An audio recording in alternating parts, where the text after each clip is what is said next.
connosco temos já a moderadora deste painel, Inês Maciel. A palavra é tua. Muito obrigada, Vítor. Olá, muito boa tarde a todos. É um gosto poder dar-vos as boas-vindas a todos os participantes e aos nossos oradores a este que é o nosso primeiro painel da tarde sobre diretivas antecipadas da vontade e procuradores de cuidados de saúde. Vamos assim refletir sobre os desafios trazidos pela implementação deste instrumento jurídico que dá novo corpo ao direito à autodeterminação e que é, por isso, uma dimensão muito relevante do direito à decisão. Com efeito, se pensarmos o fenómeno do envelhecimento das populações ocidentais, tem a potencialidade de conceder uma maior relevância social à ASDAV e à figura dos procuradores de cuidados de saúde. Assim que hoje vamos procurar abordar os principais traços caracterizadores do regime jurídico que informa a ASDAV, os desafios da sua operacionalização por parte dos prestadores de cuidados de saúde e, como não poderia deixar de ser, queremos também olhar para as dificuldades percepcionadas pelos utentes no acesso e materialização das suas DAV. Daí que tínhamos hoje procurado congregar neste painel a tripla perspectiva dos intervenientes na aplicação das DAV.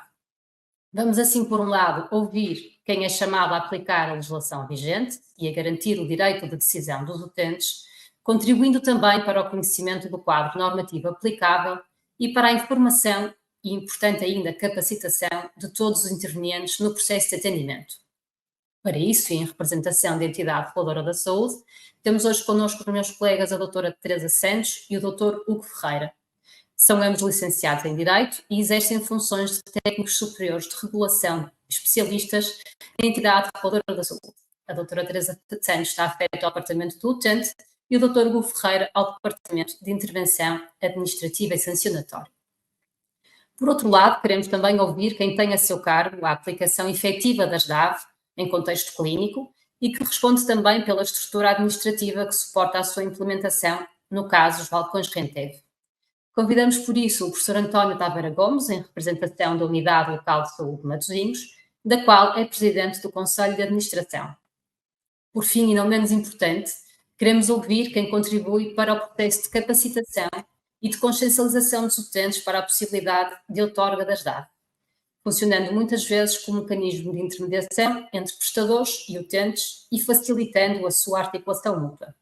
Temos assim o gosto de ter connosco o engenheiro Alexandre Guedes da Silva, em representação da Sociedade Portuguesa de Esclerose Múltipla, associação que integra também o Conselho Consultivo da ERT para o quadriênio 2023 e 2027.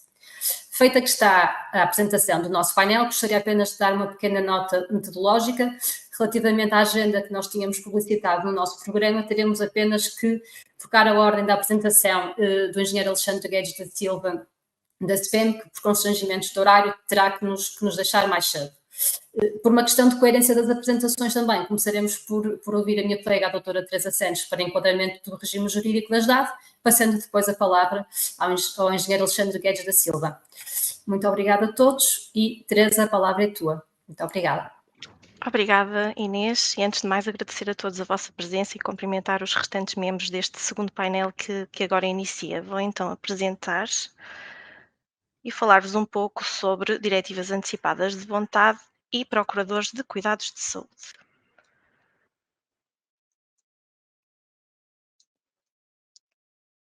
Vítor, pedia que me confirmasses que toda a gente vê o meu ecrã.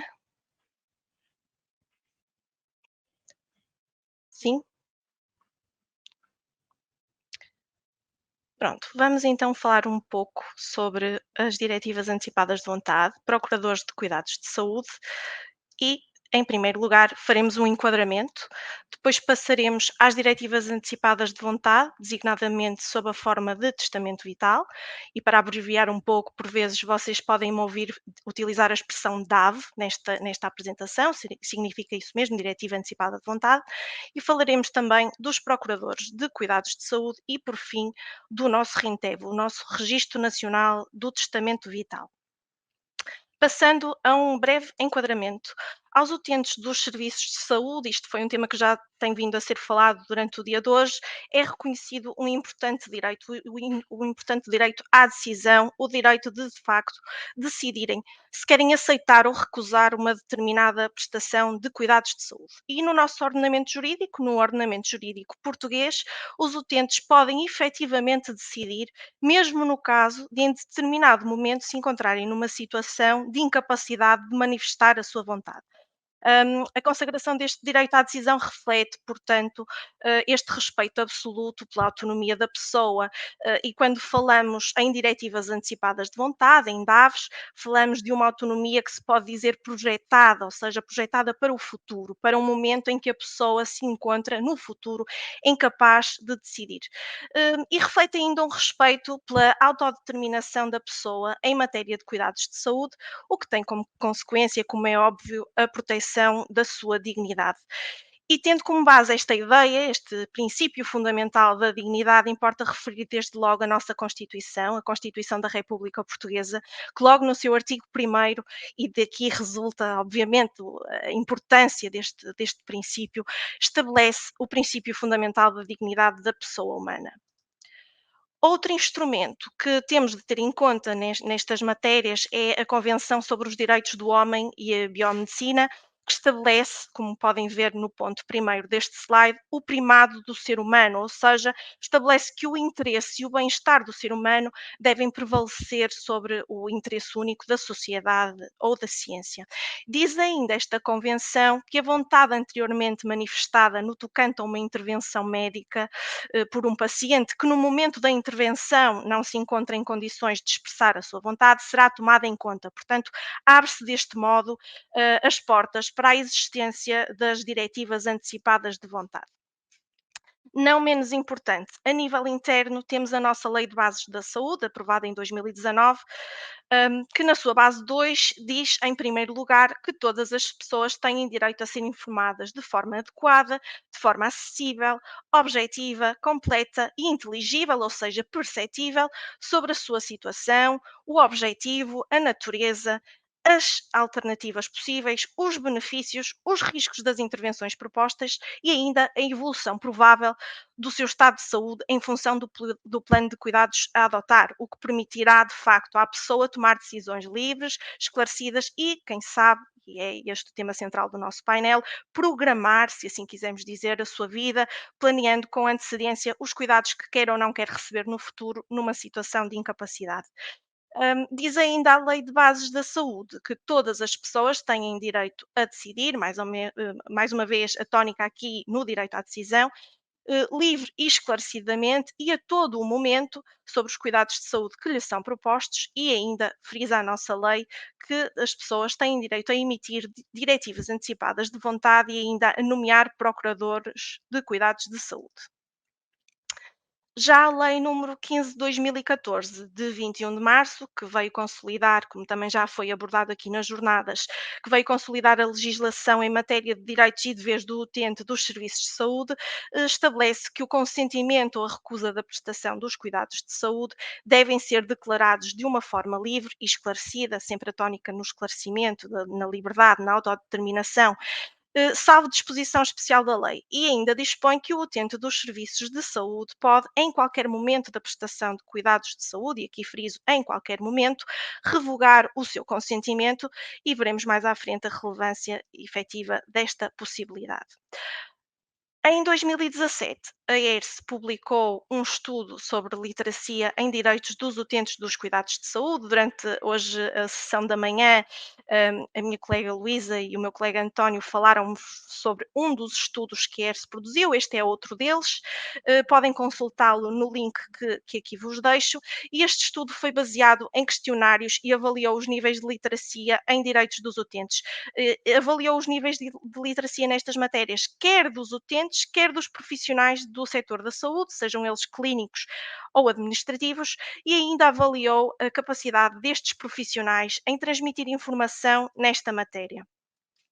61,5% dos utentes inquiridos, que responderam a este inquérito, apresentavam um nível de literacia global considerado inadequado e apenas 5,1% dos utentes apresentou um nível de literacia global considerado suficiente.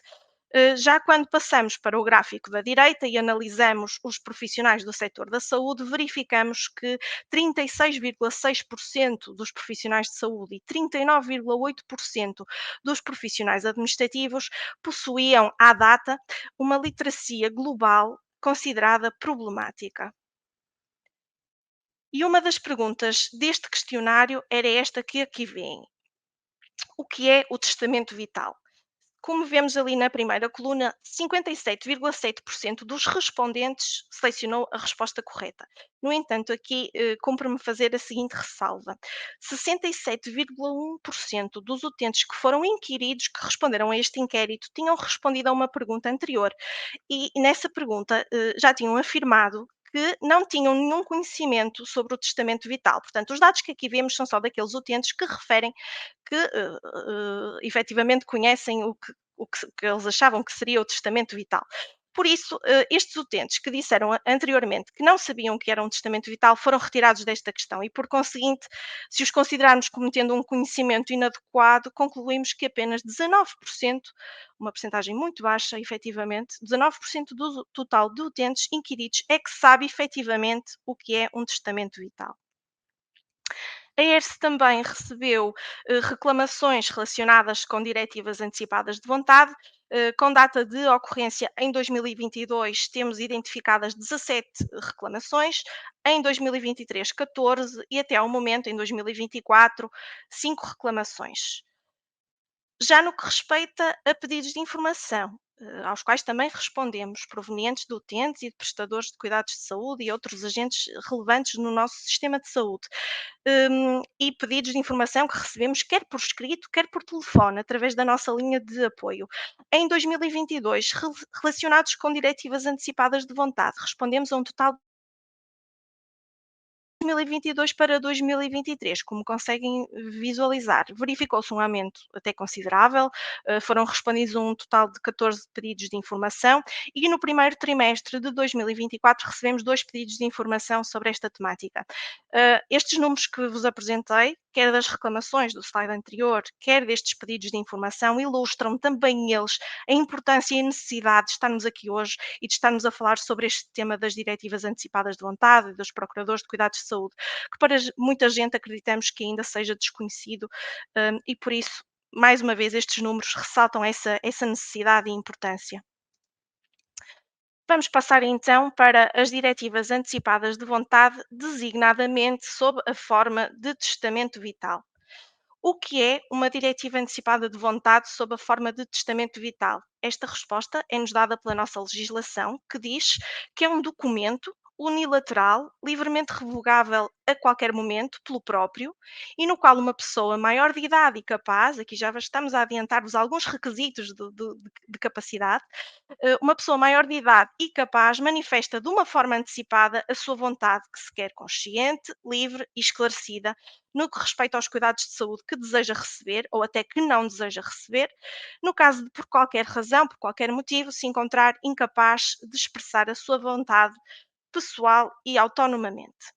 E quem é que pode fazer uma diretiva antecipada de vontade? Quem é que pode fazer um testamento vital? Cidadãos nacionais, cidadãos estrangeiros e apátridas residentes em Portugal, que sejam maiores de idade, como já fui adiantando, e que se encontrem capazes de dar o seu consentimento consciente, livre e esclarecido. E qual a forma? Falando agora sobre a forma das diretivas antecipadas de vontade.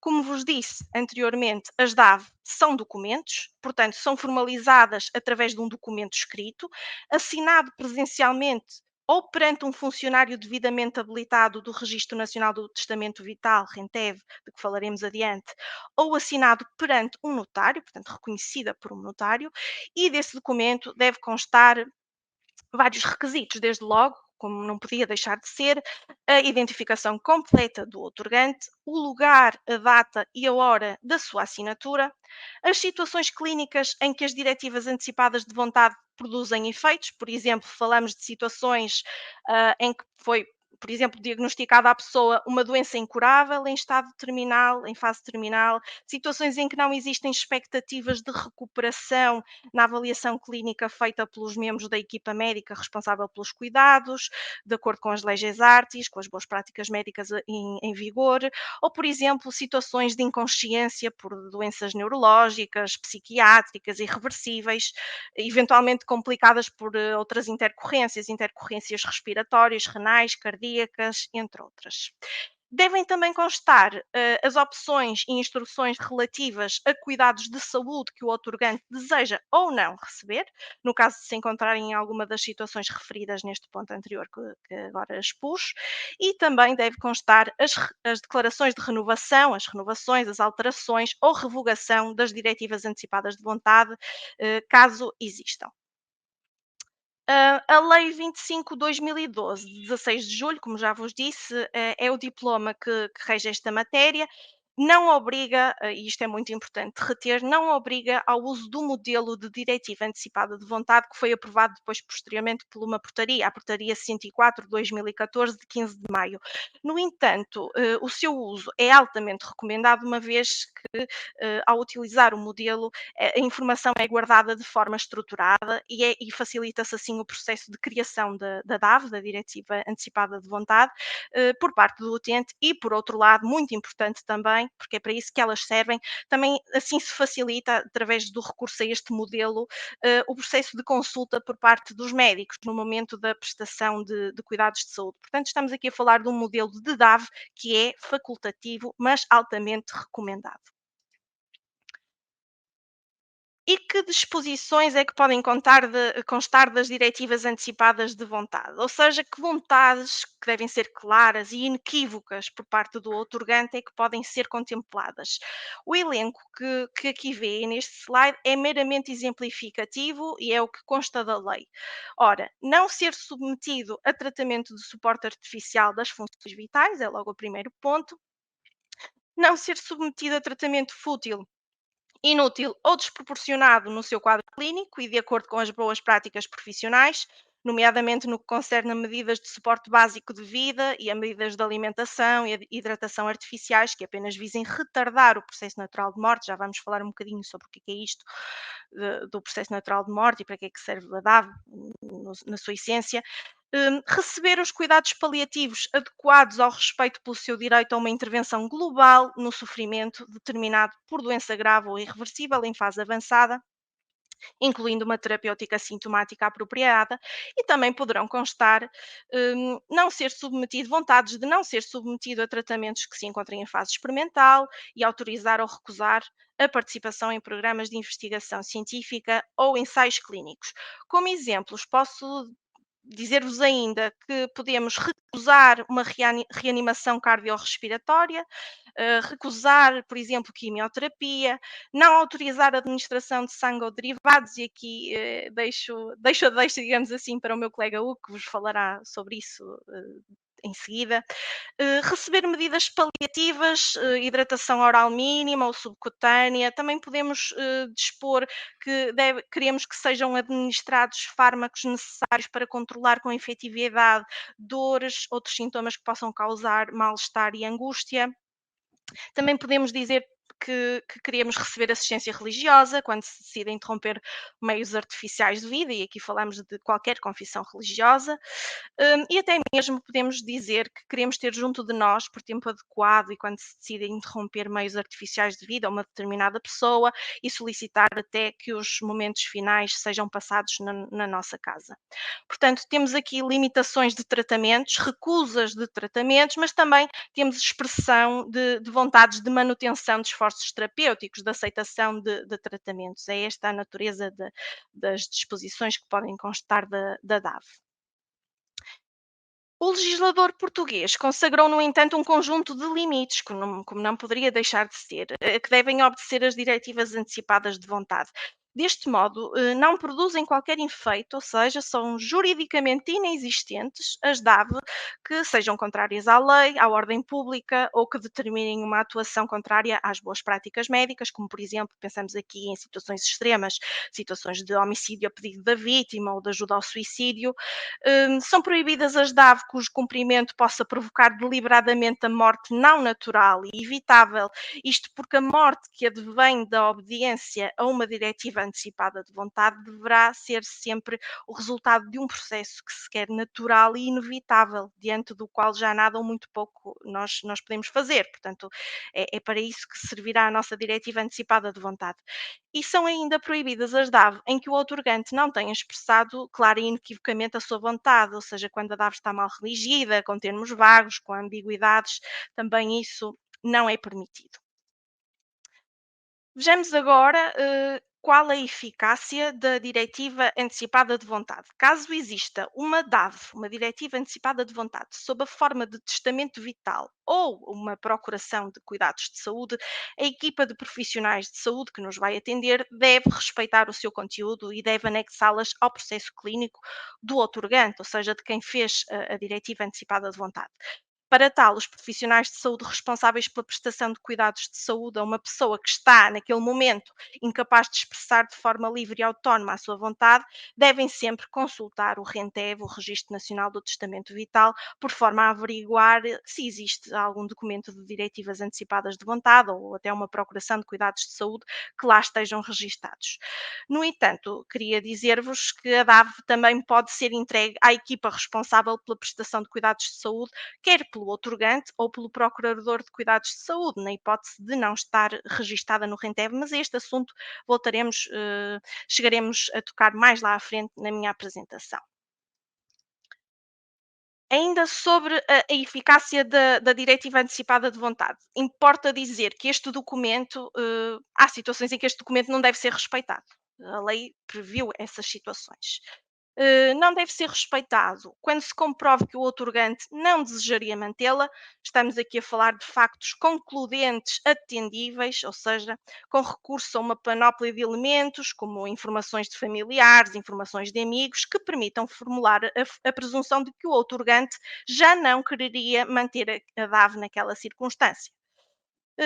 Também não deve ser respeitada quando se verifica uma evidente desatualização da vontade, e esta desatualização tem que ser evidente, uma evidente desatualização da vontade do outorgante face ao progresso dos meios terapêuticos que, entretanto, foi verificado. Por exemplo, falamos aqui do avanço das ciências médicas, da ciência farmacêutica, e de facto, um meio que para o outorgante, num determinado momento, seria desproporcionado ou pelo seu custo ou pelo sofrimento que comportaria, no momento da aplicação do testamento vital, pode já ser considerado um meio mais, pode já haver um meio mais simples, um meio mais barato e que carrete menor sofrimento devido aos avanços entretanto verificados. E aí sim estamos perante esta hipótese. E também não deverá ser respeitada quando não corresponde às circunstâncias de facto que o outorgante previu no momento da sua assinatura. Muito importante, aqui esta coluna que vem destacada à direita, e um assunto que o meu colega Hugo Ferreira irá abordar na sua apresentação. A equipa responsável pela prestação de cuidados de saúde não tem o dever de ter em consideração as diretivas antecipadas de vontade, no caso do acesso às mesmas poder efetivamente implicar uma demora que agrave previsivelmente os riscos para a vida ou para a saúde do outorgante. O responsável pelos cuidados de saúde deve sempre registar no processo clínico qualquer destes factos que fundamentam o não respeito pela DAV, e isto é muito importante que se retenha. E deve dar conhecimento dos mesmos ao Procurador de Cuidados de Saúde, quando exista, bem como ao RENTEV, ao Registro Nacional de Testamento Vital. E dizer também que a decisão fundada no documento de DAV de iniciar, não iniciar ou até mesmo de interromper a prestação de cuidados de saúde deve ser sempre inscrita no processo clínico do outorgante. As diretivas antecipadas de vontade têm a validade de 5 anos, como conseguem ver por este slide, a contar da data da sua assinatura e são sucessivamente renováveis mediante uma declaração de confirmação do disposto na DAV pelo outorgante. Mantêm-se em vigor quando ocorra a incapacidade do outorgante no decurso do prazo de 5 anos, ou seja, quando decorra aqui uma incapacidade para o outorgante confirmar e realizar novamente a DAV. Por exemplo, podemos pensar aqui em doenças degenerativas como o Alzheimer. Pode ser uma situação em que efetivamente a DAV se mantenha em vigor.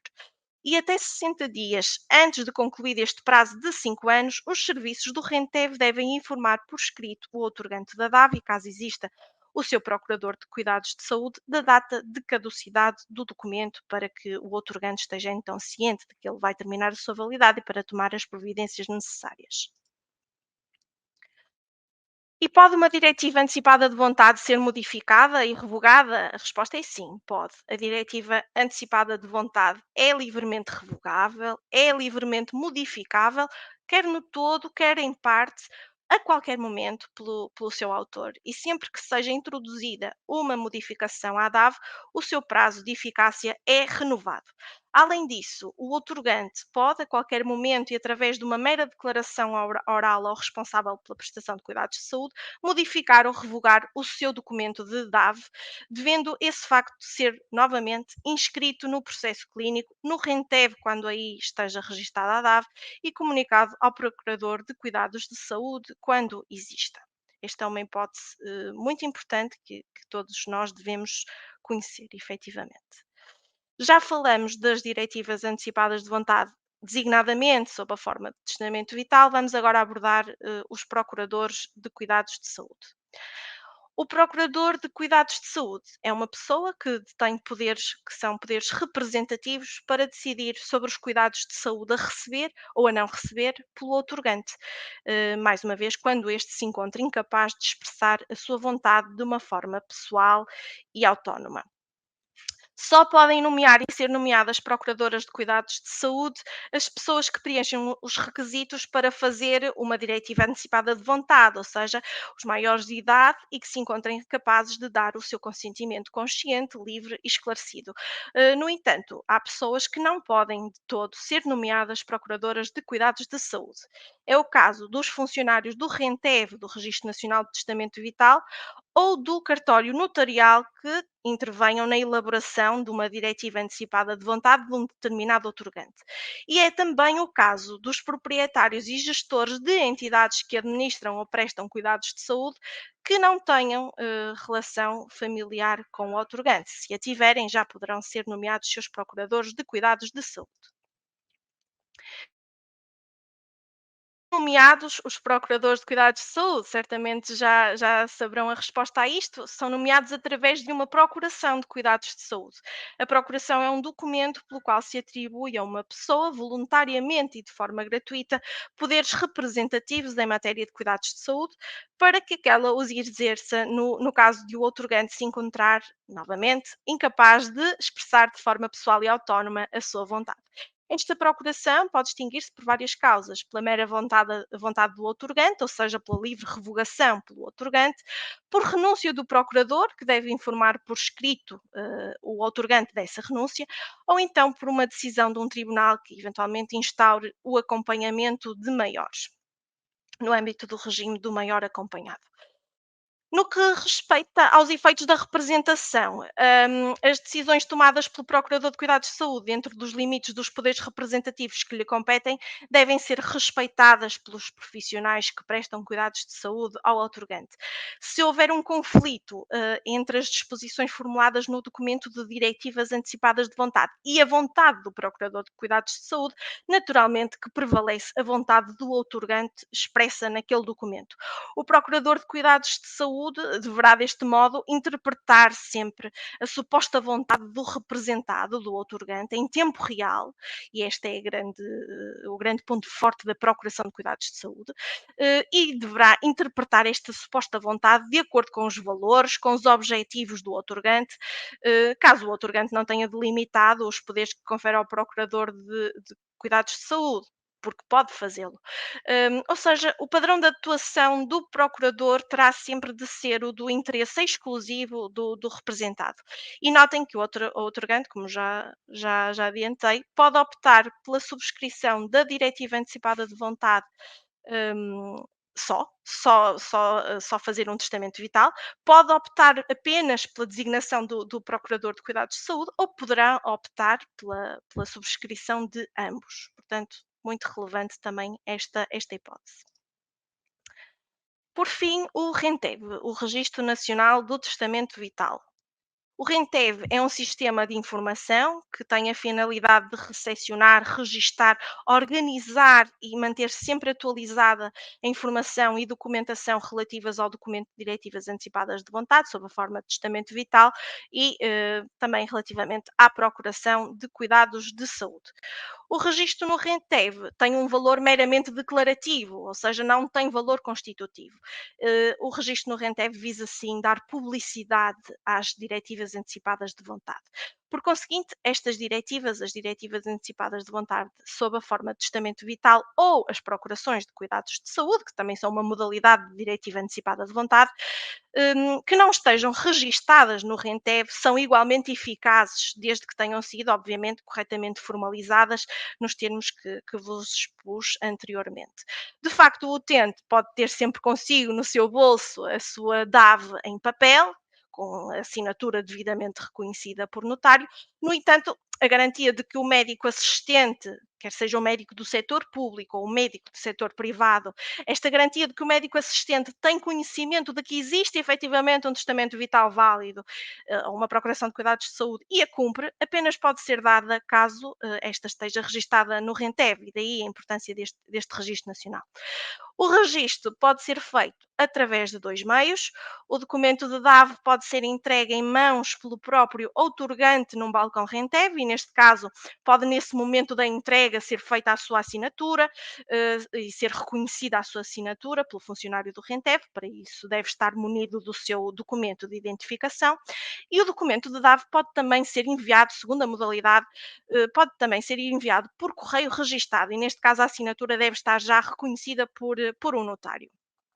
Concluído o processo de registro, o RENTEV informa por escrito o outorgante e caso exista também o seu procurador de cuidados de saúde e envia-lhes a cópia respectiva. E o outorgante do documento, das DAV, da Procuração de Cuidados de Saúde, ou o seu procurador, podem solicitar também ao RENTEV a qualquer momento a consulta ou a entrega de cópia da sua DAV. Dizer-vos também, já em jeito de encerramento, que efetivamente a entidade reguladora da saúde está muito atenta ao cumprimento da integralidade deste regime jurídico que aqui vos expus, como aliás vão perceber pela apresentação do meu colega Hugo, pelo que, por exemplo, posso dar-vos o exemplo que, em sede das nossas ações de fiscalização aos estabelecimentos prestadores de cuidados de saúde, verificamos através de uma checklist se este regime está a ser cumprido. Passar aqui para este slide, ainda que de forma breve para não vos amassar mais, que contém informação sobre a legislação mais relevante nesta matéria, está aqui toda compilada e que poderão consultar. E convidamos todos a conhecerem o nosso website, que já foi sendo falado ao longo destas jornadas, a nossa área utentes, a área específica dedicada aos direitos e deveres dos utentes, que dá nome a estas jornadas, a nossa publicação, também já abordada pela doutora Ana Sofia, logo no início da abertura das jornadas, as suas versões simplificadas, consolidadas, também podem aceder às nossas perguntas frequentes sobre as mais variadas matérias e nomeadamente, temos perguntas frequentes sobre a diretiva antecipada de vontade. Também poderão ver as nossas publicações, os nossos alertas, notas informativas, boletins e folhetos. Se tiverem alguma dúvida, podem recorrer ao nosso formulário, submeter um pedido de informação. Por outro lado, se sentirem lesados nos vossos direitos, como também já foi aflorado aqui anteriormente, poderão apresentar uma reclamação diretamente à ERS, também utilizando os nossos formulários. Muito obrigada a todos e ficamos por aqui. Passo a palavra. Muito obrigada, Teresa, por também teres sabido dar uma nota a este painel e por nos teres ajudado e guiado nos aspectos mais técnicos deste regime jurídico que suporta a outorga das DAV e da constituição dos procuradores de cuidados de saúde. Conforme agora renovar as boas-vindas ao engenheiro Alexandre Guedes da Silva, enquanto representante da Sociedade Portuguesa de Esclerose Múltipla, e desafiá-lo a elucidar-nos sobre os principais desafios que a CPEM, no exercício da sua atividade de representação de utentes, vai tomando conhecimento na voz direita dos utentes, seja ao nível da outorga das DAV, seja ao nível da sua aplicação prática, Convidamos-lo, por isso, então, a partilhar connosco todo esse conhecimento, Engenheiro Alexandre. Muito obrigada e, de novo, seja bem-vindo. Olá, muito obrigado a todos. É um prazer estar nas vossas jornadas, que são as nossas jornadas. E uma das primeiras questões que me assaltou quando recebi o vosso convite foi: eu não sei nada disto, porque é que eles me estão a convidar? Depois de ler e depois de me procurar informar, tinha umas luzes, percebi que não sabia afinal nada daquilo que achava que sabia. E uma das coisas que a mim me assusta é que eu não me considero iliterado em saúde. E, portanto, comecei depois a tentar saber o que é que os outros sabiam sobre estes temas. E cheguei à conclusão que pouca gente sabe e poucos dos que sabem utilizam. E depois, quando perguntei às nossas equipas que estão dispersas ao longo do país, nas nossas 18 delegações, perguntei quantas vezes é que alguém nos tinha feito chegar questões e preocupações sobre estes mecanismos legais, estas ferramentas. E de facto, o desconhecimento e a falta de interesse das pessoas era de facto muito grande. Era e é de facto muito grande. E por isso comecei a pensar como é que nós podemos inverter isto. Como é que nós podemos, nós associações de doentes, nós advogados do paciente, não é? Pessoas que representam as pessoas com doença, podemos ajudar a tornar estes direitos, estas ferramentas que materializam direitos, de facto mais presentes na vida das pessoas e mais utilizados por elas. E depois, uma das coisas que descobri em toda a leitura que fiz é que muita da argumentação que alguns dos nossos sócios, que, por exemplo, defendem o direito à eutanásia, não faz sentido porque ela pode ser plasmada por eles próprios nestes instrumentos. E não faz sentido por uma razão simples. Não faz sentido porque, de facto, o direito a não ser tratado, que é um dos direitos que está aqui previsto, e falecer tranquilamente, é uma das prerrogativas que está na DAV e que a DAV deve permitir que aconteça. Por outro lado, depois também me apercebi que há pouco envolvimento das pessoas nas próprias decisões da sua saúde. Ou seja, as pessoas não estão suficientemente implicadas na manutenção da sua condição de saúde, ou seja, da sua qualidade de vida, neste processo. Transferem para os profissionais de saúde, muitas das vezes, responsabilidades que são delas. E eu diria até que esta questão deste direito e destes instrumentos, elas pensam que quando fizer falta logo se vê. Quando na realidade muitos destes instrumentos são instrumentos que devem prevenir que quando alguma coisa acontece, já lá está a ferramenta que nos vai ajudar. Porque ninguém acredita em morte súbita ou em desfalecimento súbito ou um agravamento de tal maneira violento da sua condição de saúde que precise de precaver, de facto, estes direitos. Portanto, daquilo que eu gostava de transmitir como mensagem, e que não se passa só na Sociedade Portuguesa de Esclerose Múltipla, passa-se em muitas das associações de defesa dos utentes da saúde e outras associações de doentes, e até mesmo associações na área da deficiência e da deficiência grave, é que estas questões do testamento vital devem vir a par com aquilo que é um maior empenhamento das pessoas no seu processo de saúde. Ou seja, hoje temos muitas pessoas, e iremos ter cada vez mais pessoas, com múltiplas doenças crónicas, e isto significa que a pessoa tem que ser implicada no seu na sua condição de saúde, sob pena de ficar perdida no sistema, de não compreender as várias intervenções terapêuticas, que às vezes concorrem umas contra as outras, e que às vezes acabam por destabilizar e tornar a vida das pessoas extraordinariamente difícil e complexa, e inclusive acabam também por fazer com que algumas das agudizações façam com que as pessoas sofram, e sofram muito, não é? E acho que temos mesmo que trabalhar em conjunto, as associações de doentes com a ARS, neste caso destes direitos, para podermos fazer com que as pessoas consigam compreender a sua importância e consigam exercer esses direitos de uma forma normal e sem dificuldades. Por outro lado, também me parece que os instrumentos têm que ser simples. E este instrumento, o facto de implicar, por exemplo, reconhecimentos de assinaturas e não ser um documento, por exemplo, com validação digital, torna-o mais pesado, mais burocrático, mais antiquado. E, portanto, eu diria que temos que também aqui trabalhar para simplificar a vida às pessoas e para tornar estes documentos que podem caducar e podem ser transformados a qualquer tempo, não é? Em ferramentas que sejam realmente úteis e sejam flexíveis e sejam fáceis de manusear pelas pessoas.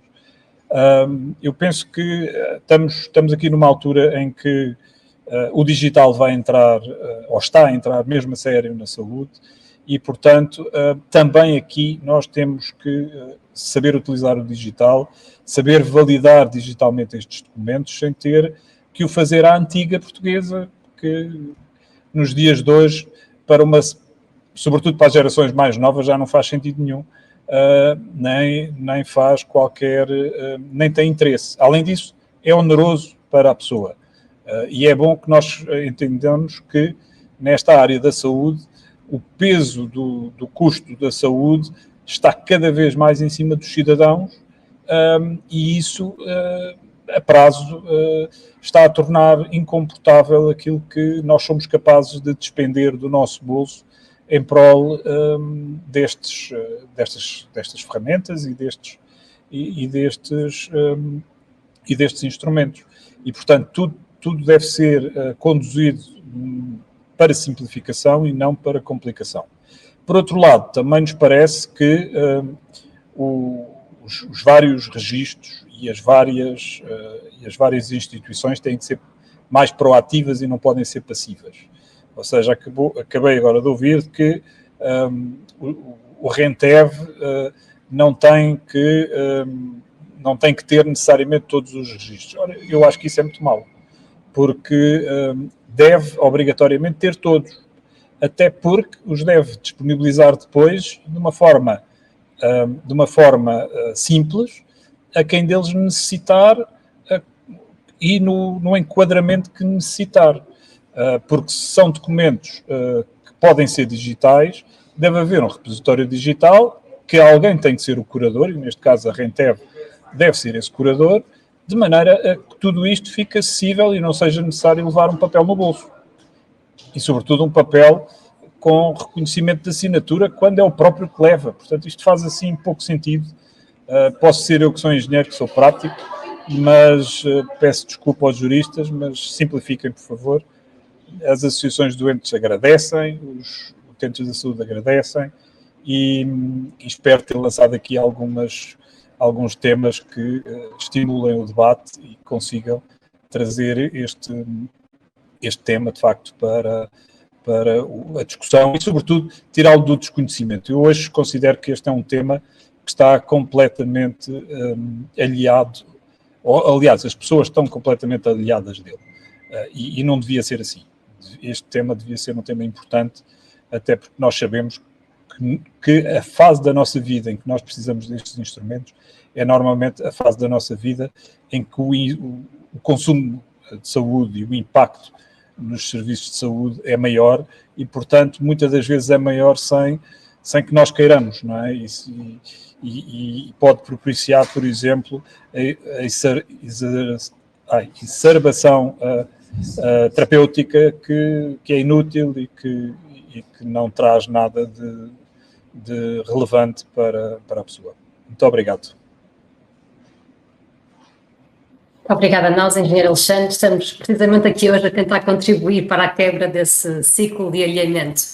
Queremos agradecer-lhe as reflexões pertinentes que nos trouxe. Foi muito importante ter deixado a tónica nesta questão do poder-dever que impende sobre todos nós na autopromoção deste direito à decisão e autodeterminação. É bem verdade que muitas vezes não basta serem-nos dados os instrumentos jurídicos necessários, é importante também que nos autoproponhamos à sua efetiva utilização. Tal como tinha dito no início, o engenheiro Alexandre, por constrangimentos de agenda, vai ter que nos deixar. Teremos depois o gosto de ter connosco na fase de debate, em representação também da SPEM, a sua secretária-geral, a doutora Paula Romeiras. E dando seguimento dia, está aqui ao meu lado. Ao seu lado, pronto. Então já vai com o balanço todo daquilo que temos vindo a dizer. Retomava agora então aquilo que era o alinhamento inicial do nosso painel. Voltava a dar a palavra aos oradores da casa e convidava o meu colega Hugo Ferreira a explicar-nos um pouco mais qual é que tem sido o caminho da intervenção regulatória prosseguido pela ERSE nesta temática das diretivas antecipadas da vontade e dos procuradores de cuidados de saúde. Hugo, dou-te então a palavra. Obrigado. Muito boa tarde a todas e a todos. Eu pergunto só se conseguem ver a minha apresentação, se ela já está a ser exibida, mas ainda antes disto cumprimentar obviamente os demais participantes neste painel, no painel da manhã e no painel que se irá seguir, e saudar todas e todos aqueles que nos veem e ouvem à distância. Não sei se me podem confirmar. Podemos saber e ouvir. Ok, muito obrigado. Pronto, esta minha intervenção tem no essencial dois propósitos.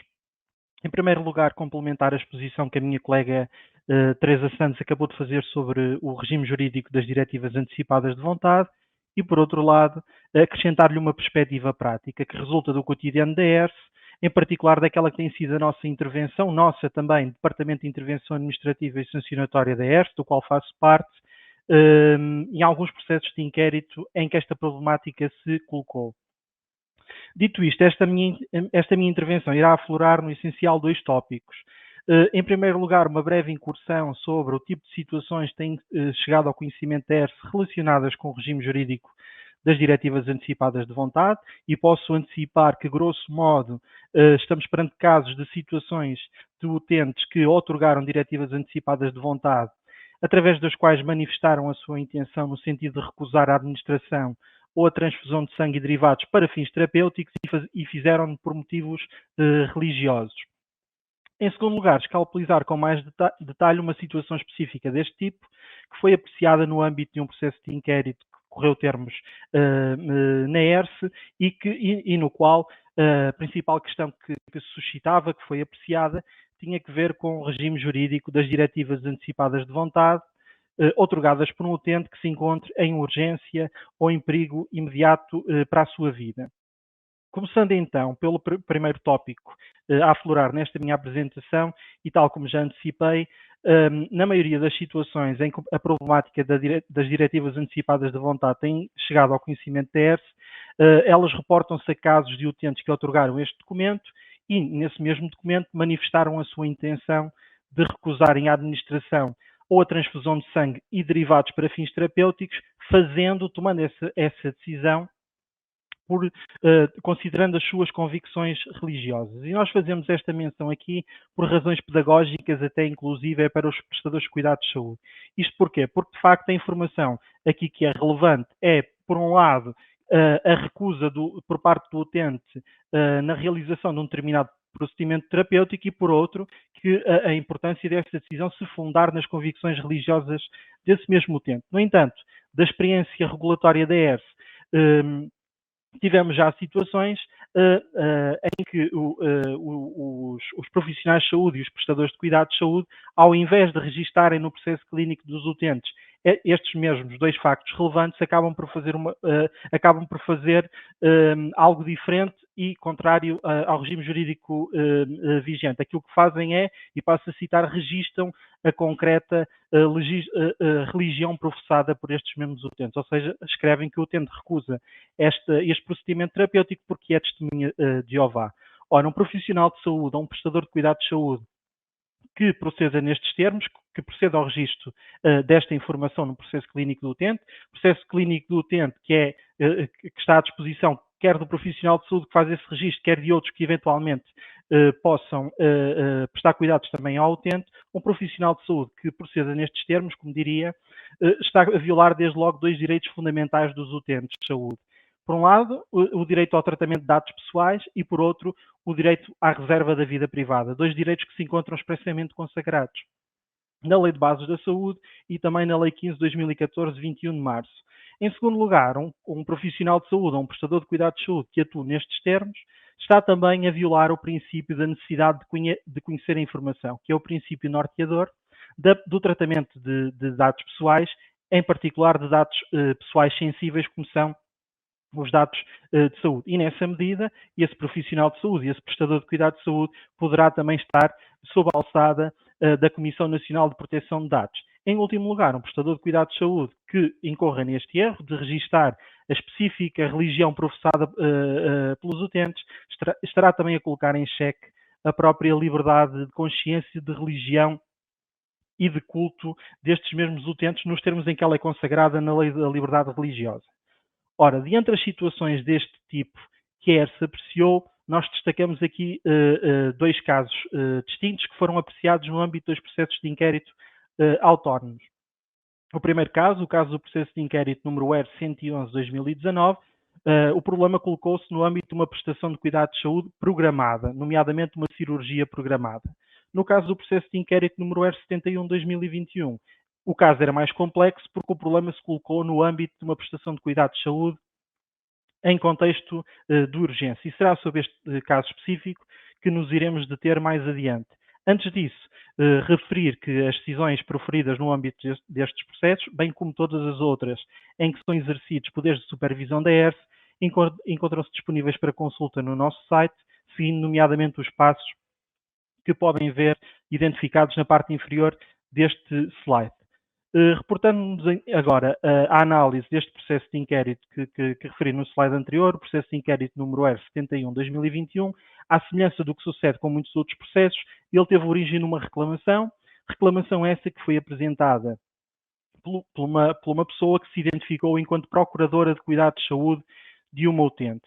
E nessa reclamação, a exponente alegou, em síntese, que uma determinada unidade hospitalar teria procedido a uma transfusão de sangue a uma utente sem o seu consentimento, sem o consentimento da utente e sem o conhecimento da sua procuradora de cuidados de saúde.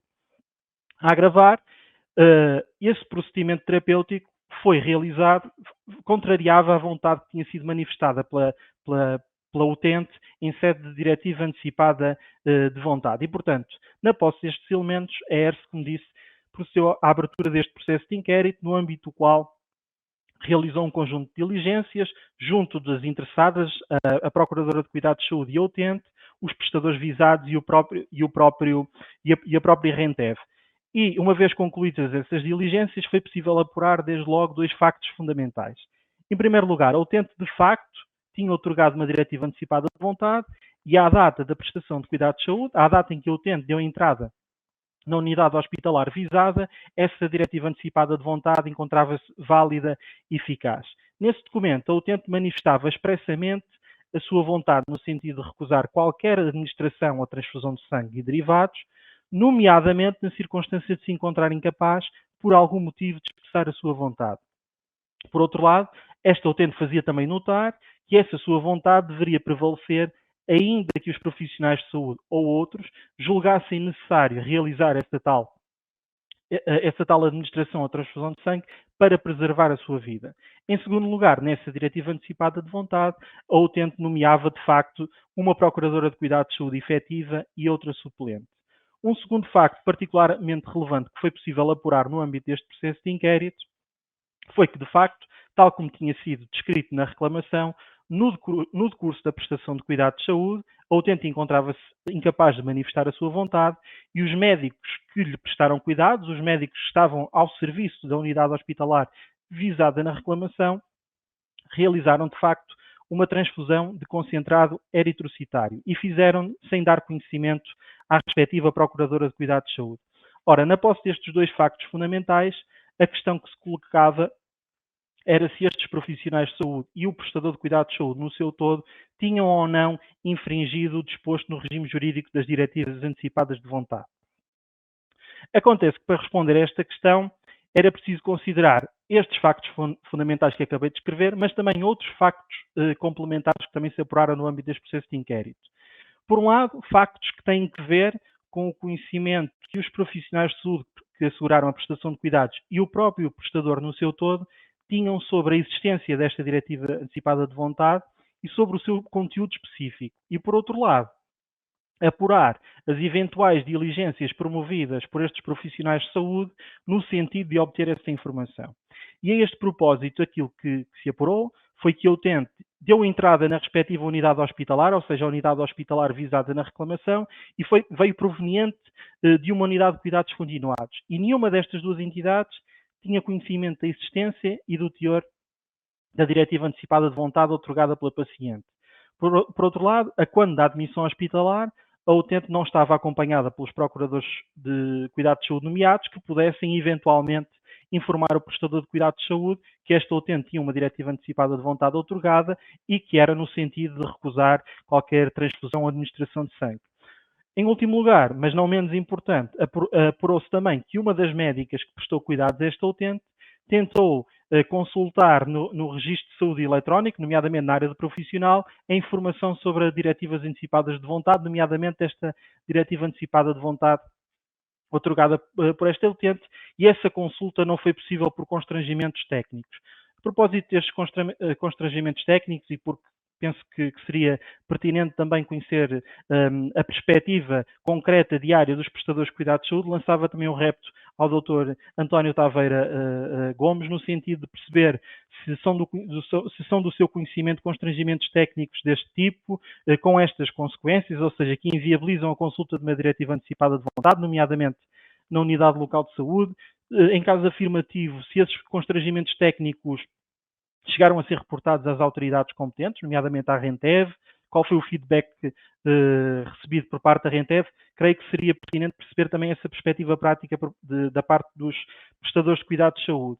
Mas voltando à análise destes três factos complementares apurados, a grande conclusão a extrair é que, de facto, os profissionais de saúde que prestaram cuidados de saúde à utente e o próprio prestador no seu todo desconheciam e não tinham, aliás, como conhecer a existência desta diretiva antecipada de vontade e o seu respectivo conteúdo. Por outro lado, ainda para perceber se a atuação destes profissionais de saúde nesta situação específica infringiu ou não o disposto do regime jurídico das diretivas antecipadas de vontade, era preciso, e foi preciso, de facto, considerar outra categoria de factos. Os factos têm que ver com a específica condição clínica da utente a quando da admissão hospitalar. E a este título apurou-se o seguinte: apurou-se que a utente foi triada com prioridade clínica muito urgente, ou seja, com pulseira laranja, encontrava-se clínica e hemodinamicamente instável devido à hemorragia gastrointestinal ativa, encontrava-se com alto risco de choque hipovolémico e com alto risco de falecimento. Analiticamente, esta utente tinha anemia grave, com hemoglobina de 5,2 gramas de cilitro, e apresentava também disartria e afasia global como sequelas de AVC e síndrome confusional agudo.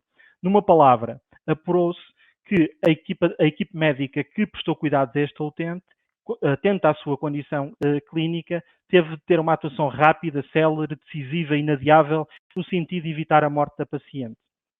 E apurou-se também que o tratamento necessário nesta situação, do ponto de vista das leis artes, implicava de facto uma transfusão de concentrado de eritrocitário, não existindo, aliás, nenhuma outra alternativa terapêutica. Conjugando então na sua globalidade estes factos, aquele que foi o entendimento da ERS, a conclusão da ERS, foi que a atuação destes profissionais de saúde e deste prestador de cuidados de saúde se encontrava respaldada no disposto no número 4 do artigo 6º do regime jurídico das diretivas antecipadas da vontade. Segundo este preceito, em caso de urgência ou de perigo imediato para a vida do paciente, como era evidente nesta situação específica, a equipa responsável pela prestação de cuidados de saúde não tem o dever de ter em consideração as diretivas antecipadas de vontade, no caso de o acesso às mesmas poder implicar uma demora que agrave previsivelmente os riscos para a vida ou a saúde da outorgante. foi precisamente isso que ocorreu neste caso. Ainda assim, provou-se, e tal como referi atrás, que uma das médicas responsáveis pela prestação de cuidados de saúde tentou consultar a diretiva antecipada de vontade, essa consulta não foi possível e, portanto, qualquer outra diligência posterior que no sentido de obter essa informação, poderia agravar os riscos para a vida e para a saúde da utente, do outorgante desta diretiva antecipada de vontade e, portanto, nesta situação específica, não se demonstrou que o prestador de cuidados de saúde, em concreto, nesta situação, tivesse infringido o regime jurídico das diretivas antecipadas de vontade. Dito isto, parece-me que é importante fazer aqui uma ressalva relativamente ao disposto no número 4 do artigo 6º, sobretudo por comparação com as situações que a minha colega Teresa Santos abordou na exposição dela, que se encontram previstas no número 2 do mesmo artigo.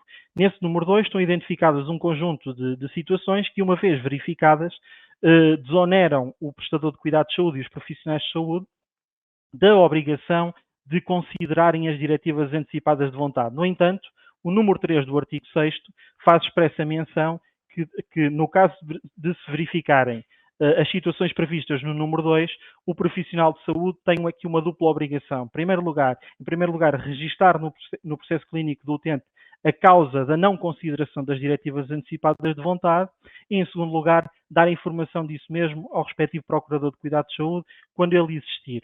Ora, no caso, no circunstancialismo previsto no número 4 do artigo 6º, essa obrigação não está expressamente consagrada. E, do nosso ponto de vista, essa diferença de regimes, do ponto de vista de facto e do ponto de vista de direito, não tem razão de ser e acreditamos até, é a nossa convicção até que se nesta situação específica o prestador de cuidados de saúde tivesse de facto registado que a causa da não consideração da diretiva antecipada de vontade tinha sido o perigo imediato para a vida do paciente e o desconhecimento da sua outorga, nomeadamente, e se tivesse disso dado conta à Procuradora de Cuidados de Saúde, alguns dos constrangimentos verificados teriam sido atenuados ou não teriam sequer tido lugar.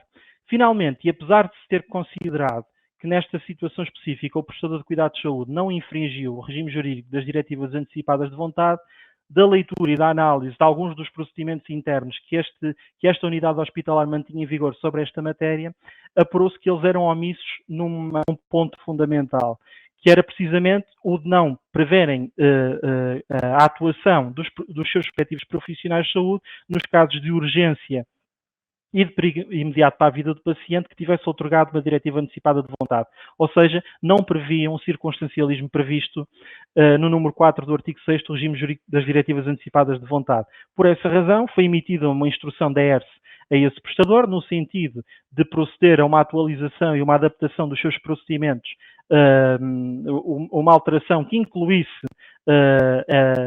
esse circunstancialismo previsto no número 4 do artigo 6º nos seus procedimentos internos, para assim eles poderem ficar, de facto, em perfeita conformidade com o disposto na Lei 25 de 2012, de 16 de julho. Por outro lado, uma segunda linha desta instrução que foi emitida pela ERS passava pela necessidade de o prestador garantir que esses procedimentos e essas normas internas eram, de facto, do conhecimento dos profissionais que no cotidiano hospitalar são confrontados ou podem ser confrontados com estas situações e, além de garantir que esses procedimentos eram do conhecimento dos profissionais, garantir também que eles eram de facto cumpridos e respeitados. Em último lugar, a última linha desta instrução, que é uma linha padrão, digamos assim, das instruções da ERS, instava o prestador de cuidados de saúde a dar cumprimento imediato a esta instrução, sob pena, aliás, de poder incorrer em responsabilidade contra a ordem nacional e também para, no prazo de 30 dias, remeter à ERS os elementos comprovativos do cumprimento dessa mesma instrução.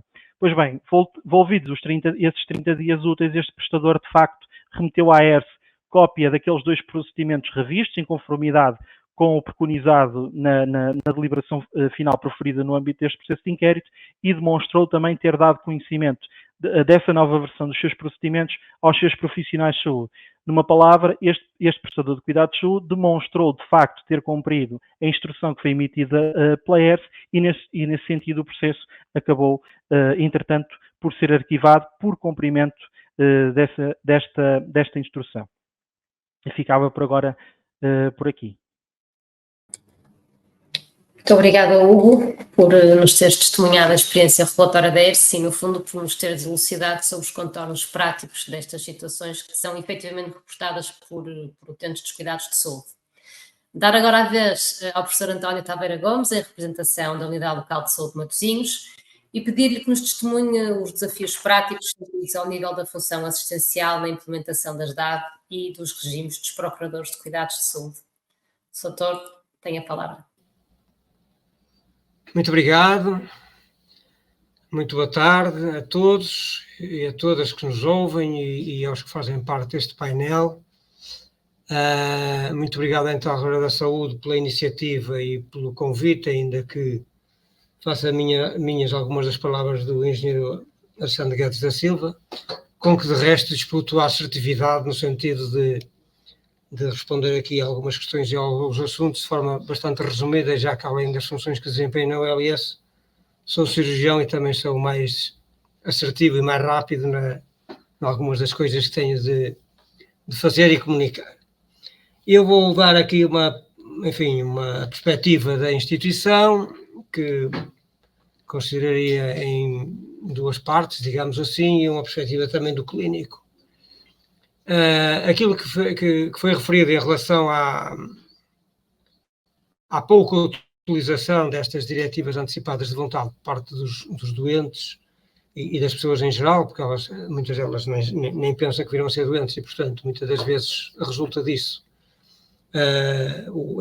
esta pouca diligência neste sentido, e depois que a intervenção dos profissionais de saúde neste esclarecimento acaba por acontecer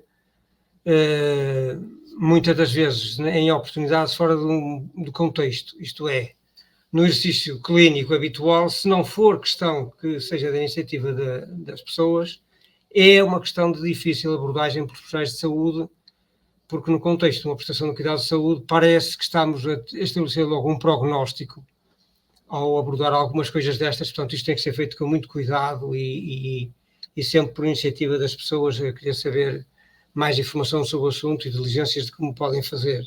Portanto, temos muito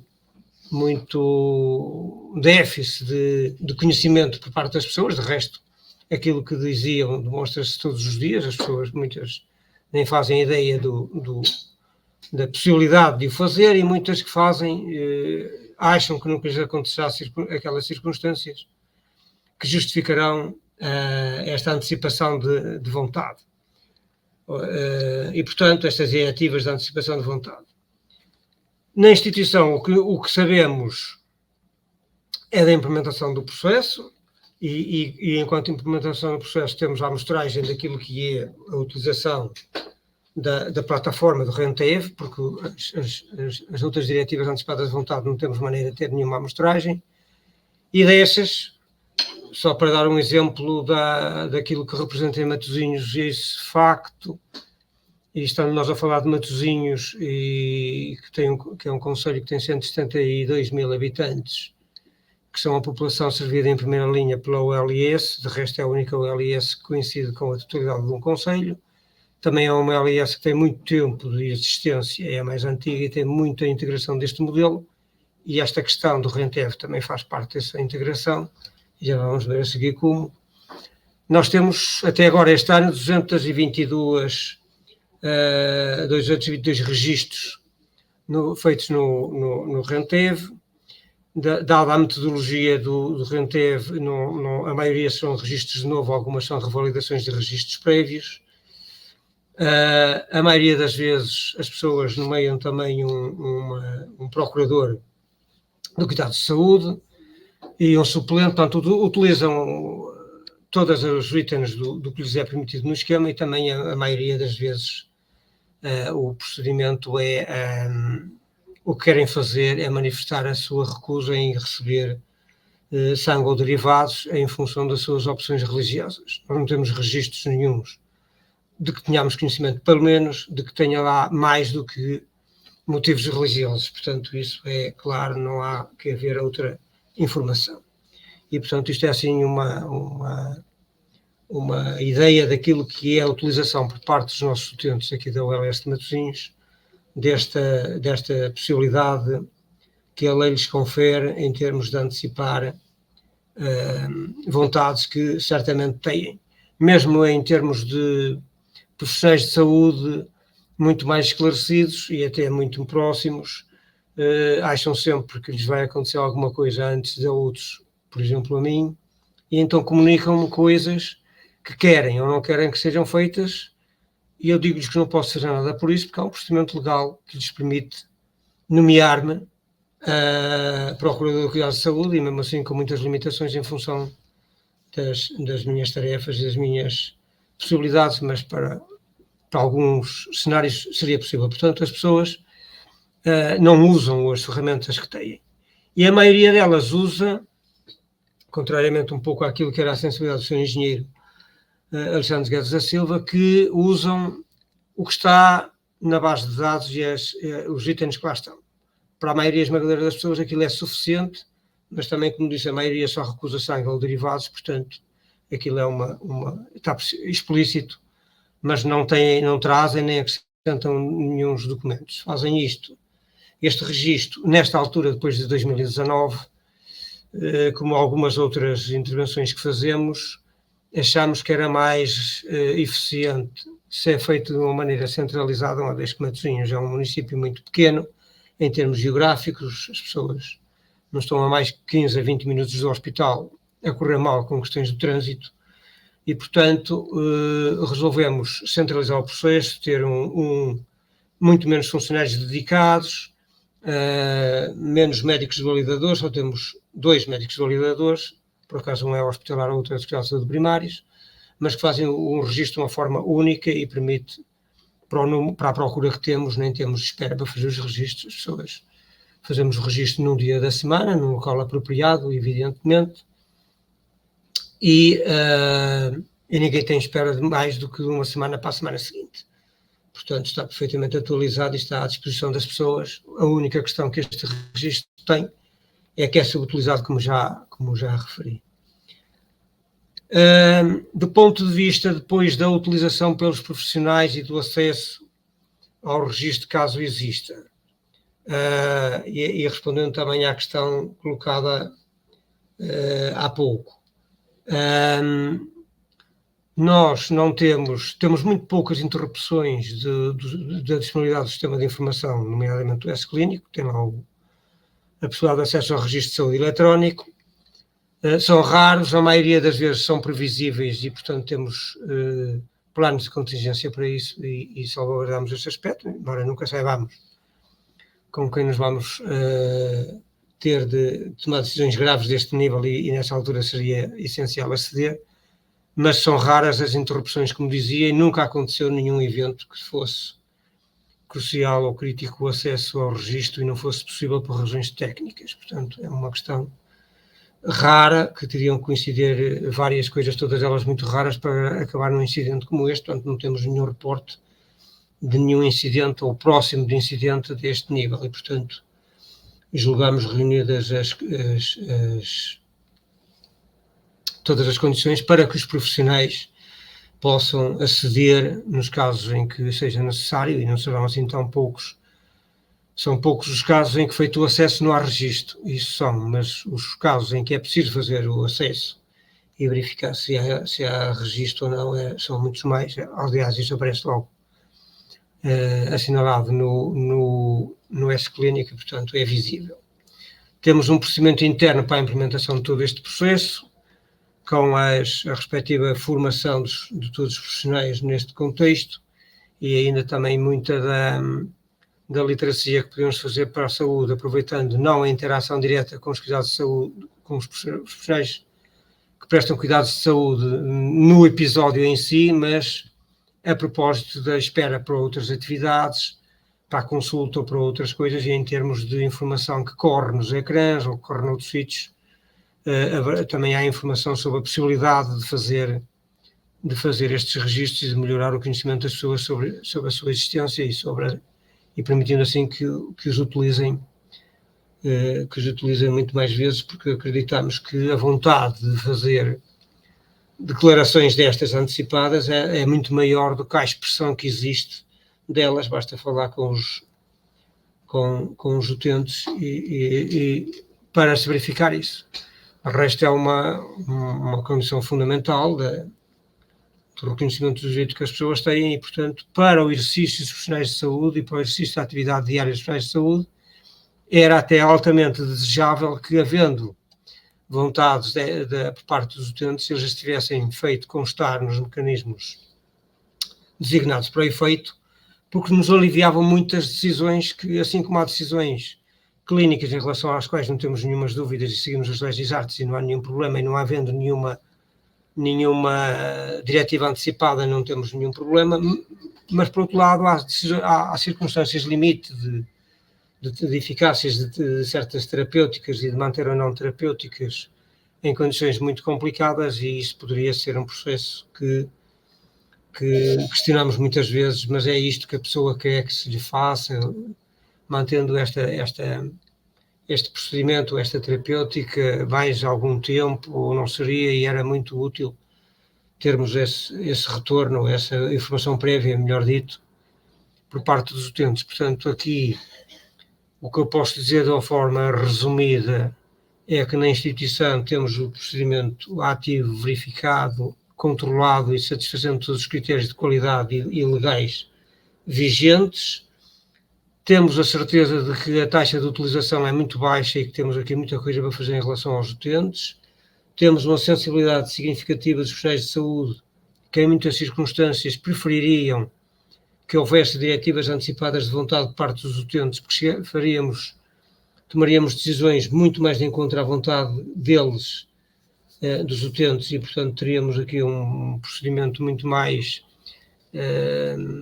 tranquilo, digamos assim, não é a melhor palavra, mas é a que encontro assim de repente, e por isso corresponderia também às expectativas de muitos dos clínicos em certas decisões.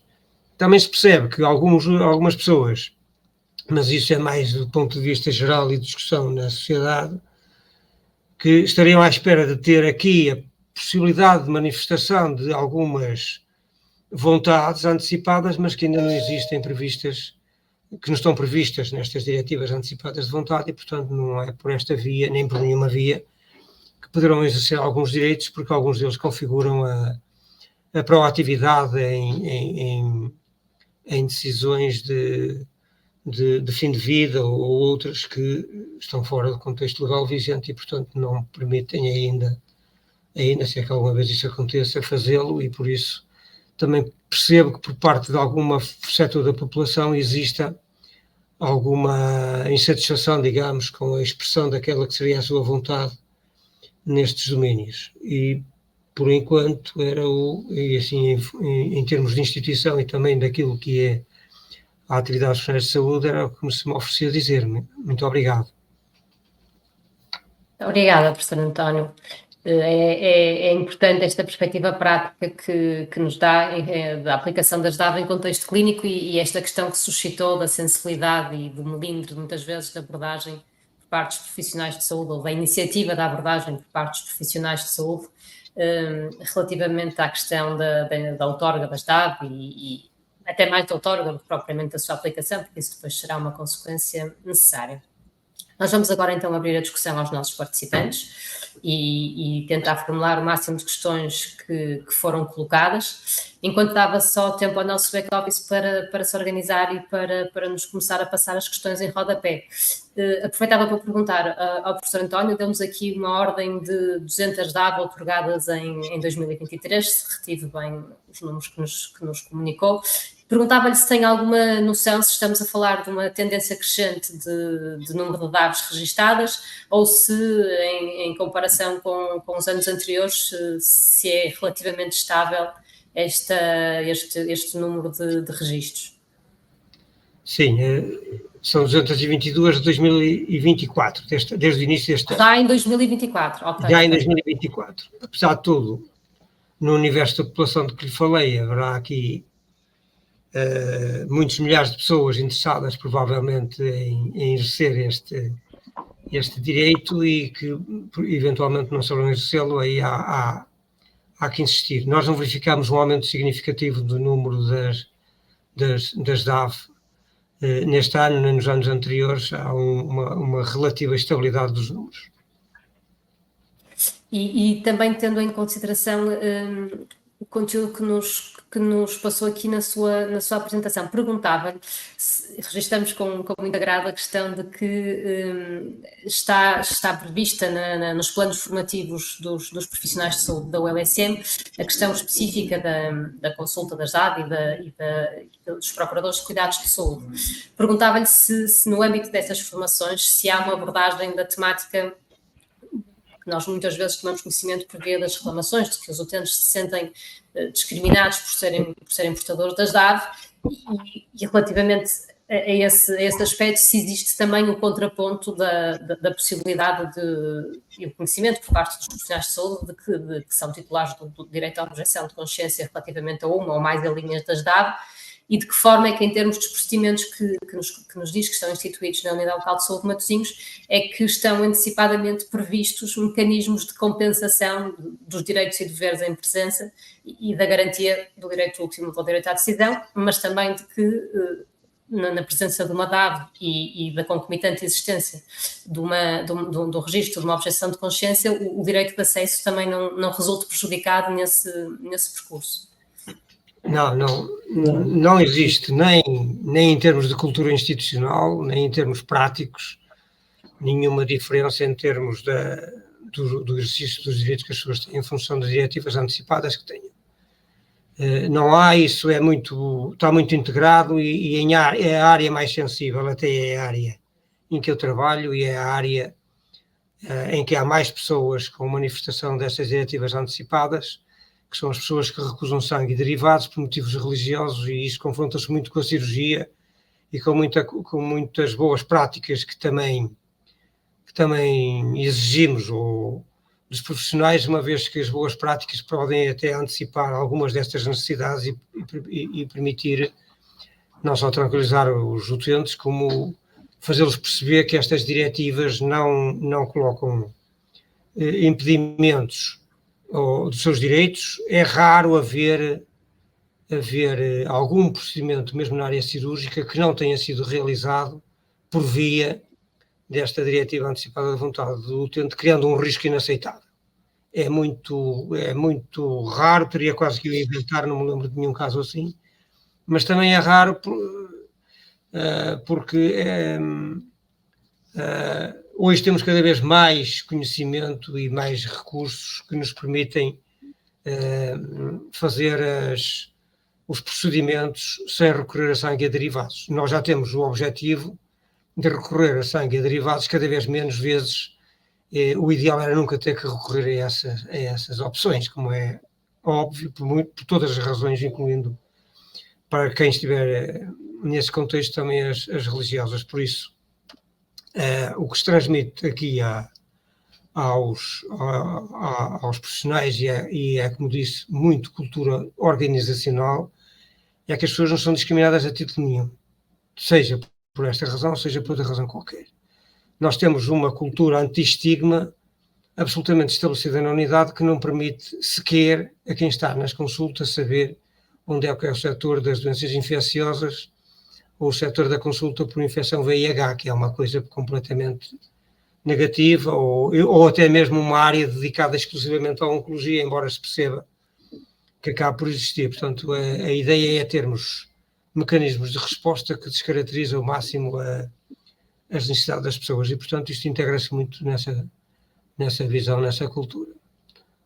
De resto, este sítio que a Entidade Rural da Saúde tem, que eu volta e meia vou consultar, por algumas razões, uma delas é ver as reclamações e os elogios, e é um sítio muito grato, onde eu vejo muito mais elogios que reclamações em relação à minha organização, e, portanto, fico muito satisfeito. E não temos, de resto, as reclamações que me mostraram também são raras neste contexto, e ainda bem, era desejável que fossem tão raras em todos os outros, mas nem sempre é assim. Mas aquilo que se faz de trabalho com os profissionais em termos contínuos é, para este processo e outros, é que as pessoas são livres de tomar muitas decisões, e a maioria dos profissionais acha que as pessoas deviam participar mais nas decisões do que aquilo que se faz. E aquilo era um bocado o que o Sr. Engenheiro dizia há um bocado também, é que eu quero que as pessoas percebam o que lhes estou a dizer que exerçam efetivamente os seus direitos, que me digam o que é que pensam, em função da proposta terapêutica que lhes faço. E na área da cirurgia isso é muito óbvio. E as pessoas dizem-me, eu é que sei, o senhor doutor é que sabe. Sim, está bem, por isso é que estou a explicar e a propor, até porque algumas vezes há duas opções igualmente válidas. E uma tem uma vantagem num aspecto, outra tem outra vantagem no outro aspecto, mas o resultado terapêutico é semelhante. E a segurança é a mesma para a pessoa. É uma questão de uma lhe ser mais confortável que outra.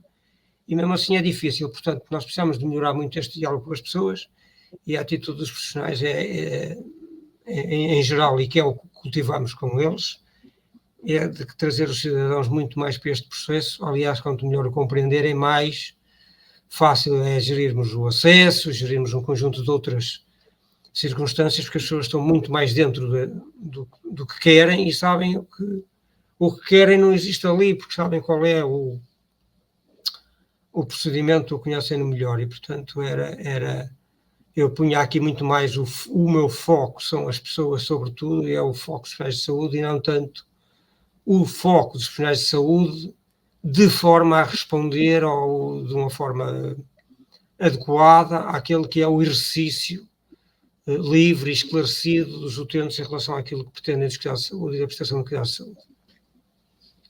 Muito obrigada.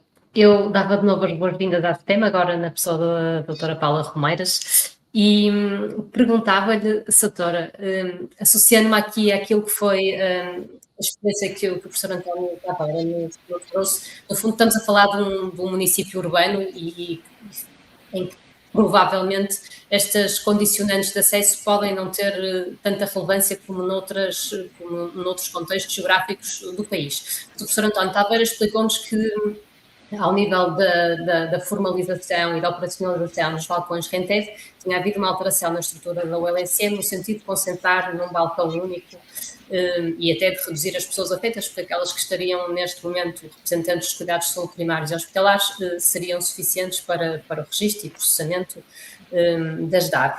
E eu perguntava-lhe se na experiência e no contacto que têm com os utentes, e sendo uma associação nacional têm necessariamente contacto com utentes em diversos contextos, se têm noção de que, por vezes, esta questão geográfica da localização dos balcões Rentev possa constituir obstáculo na predisposição que as pessoas possam ter na outorga das suas DAG. Boa tarde a todos.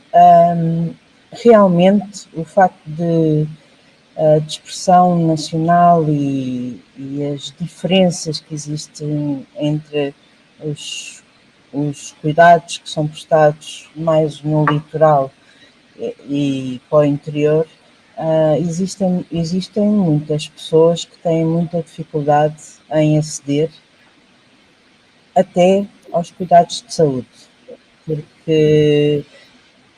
porque não conseguem, porque têm que ir fazer 1 hora ou 2 de caminho para ir a uma consulta, ou para tirar uma radiografia, ou poder fazer o que é que seja. Isso é uma coisa complicada.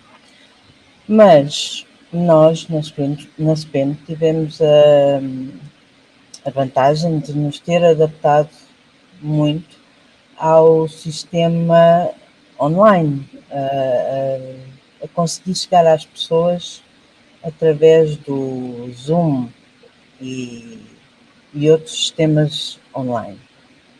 Porque, inclusive, fazemos consultas, fazemos terapias, fazemos todo esse género de coisas online. O que acontece é que todos esses processos são muito burocratas, digamos, e dificultam muito o acesso às pessoas que não têm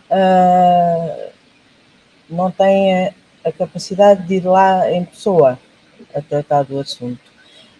Embora isto já esteja muito melhor, pronto, já existem muitos sistemas online e informatizados, mas é preciso dar mais um passo à frente e, nesse aspecto,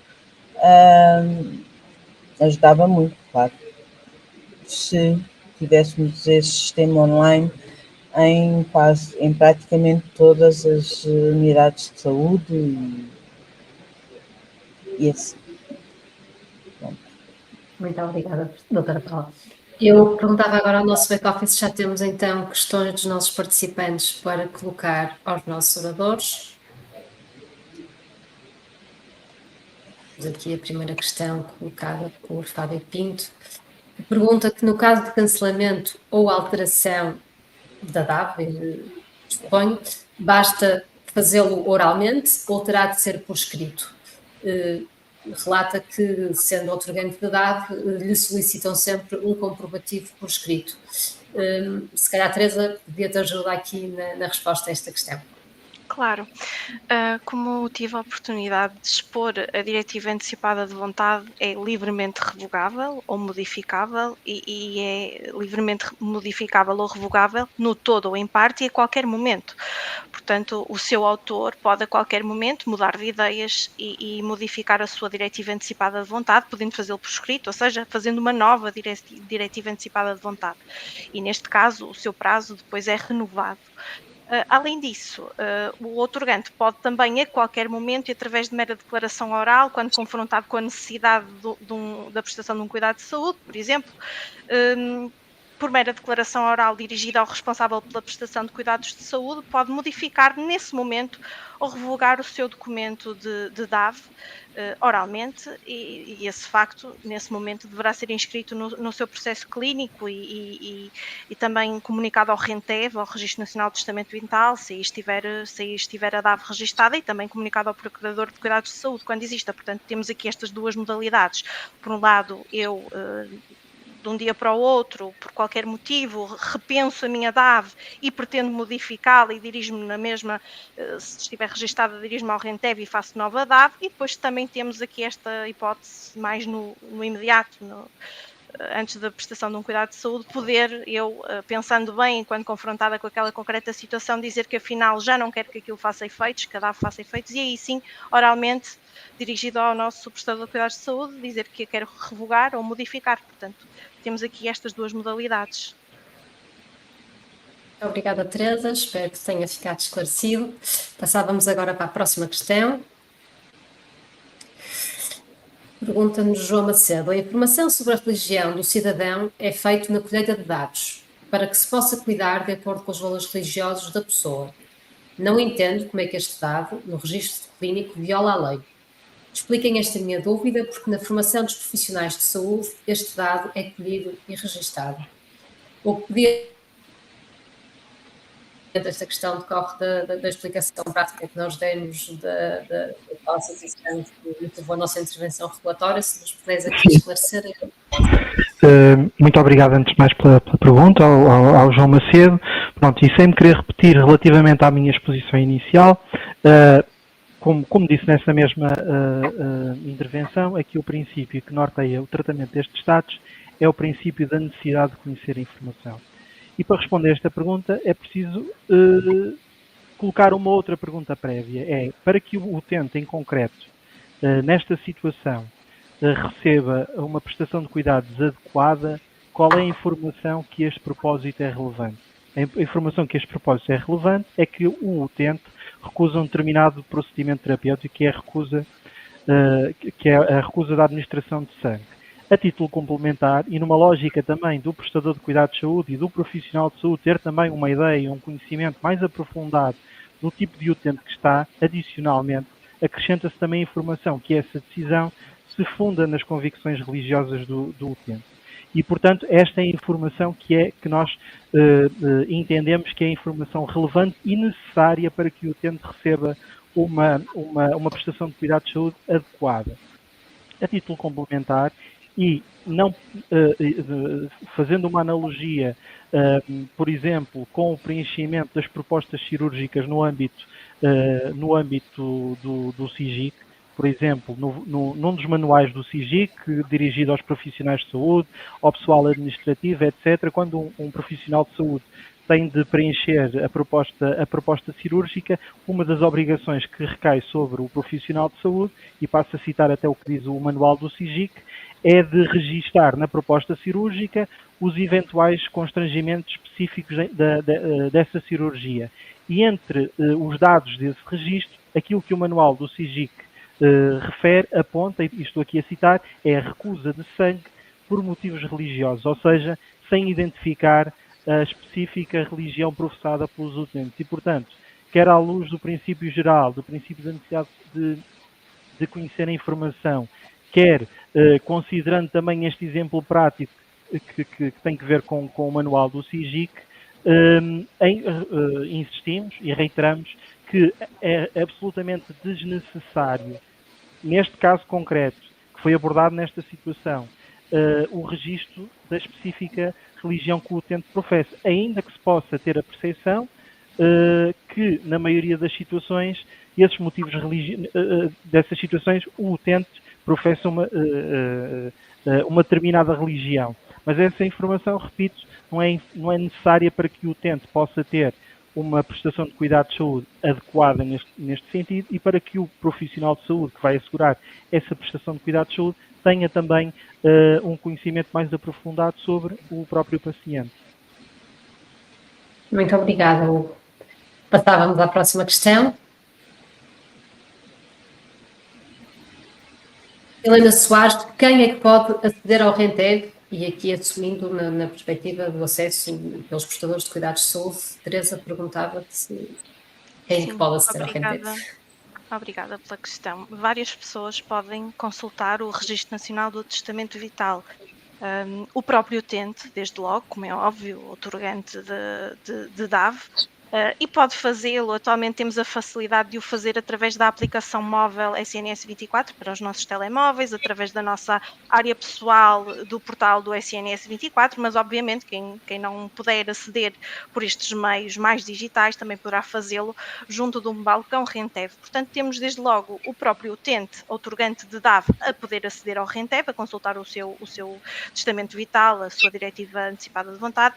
Temos também como pessoas passíveis deste acesso os profissionais de saúde, quer sejam eles do setor público, quer sejam eles do setor privado. Isto é uma nota muito importante, e poderão fazê-lo, obviamente, no âmbito da prestação de cuidados de saúde àquele concreto otorgante de DAV. E depois também temos como pessoas que podem aceder ao RENTEV os funcionários do RENTEV, obviamente, e os médicos validadores, ou seja, que vão verificar se a DAV tem todos os requisitos legalmente exigíveis, e por isso também estes funcionários do RENTEV e médicos validadores poderão consultar o RENTEV, e são estes os sujeitos aqui em causa. Obrigada, Teresa. Vamos subjetivo então da aplicação do RENTEV. Próxima da aplicação, não da consulta do RENTEV. Próxima questão. Pergunta-nos o Luís Fernandes se as DAVs de cidadãos portugueses ou estrangeiros emitidas noutro país são válidas em Portugal. Interessante esta questão. Não sei, Teresa, se nos queres dar aqui um aporte.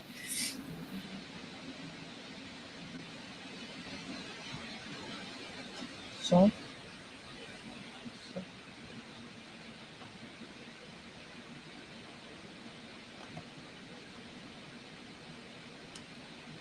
Não estamos a ouvir.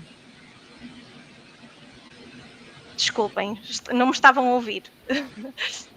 Estava aqui a dizer que realmente temos bastante população residente em Portugal proveniente de outros países, bastantes imigrantes, pessoas que falam outras línguas, e portanto esta questão é realmente relevante.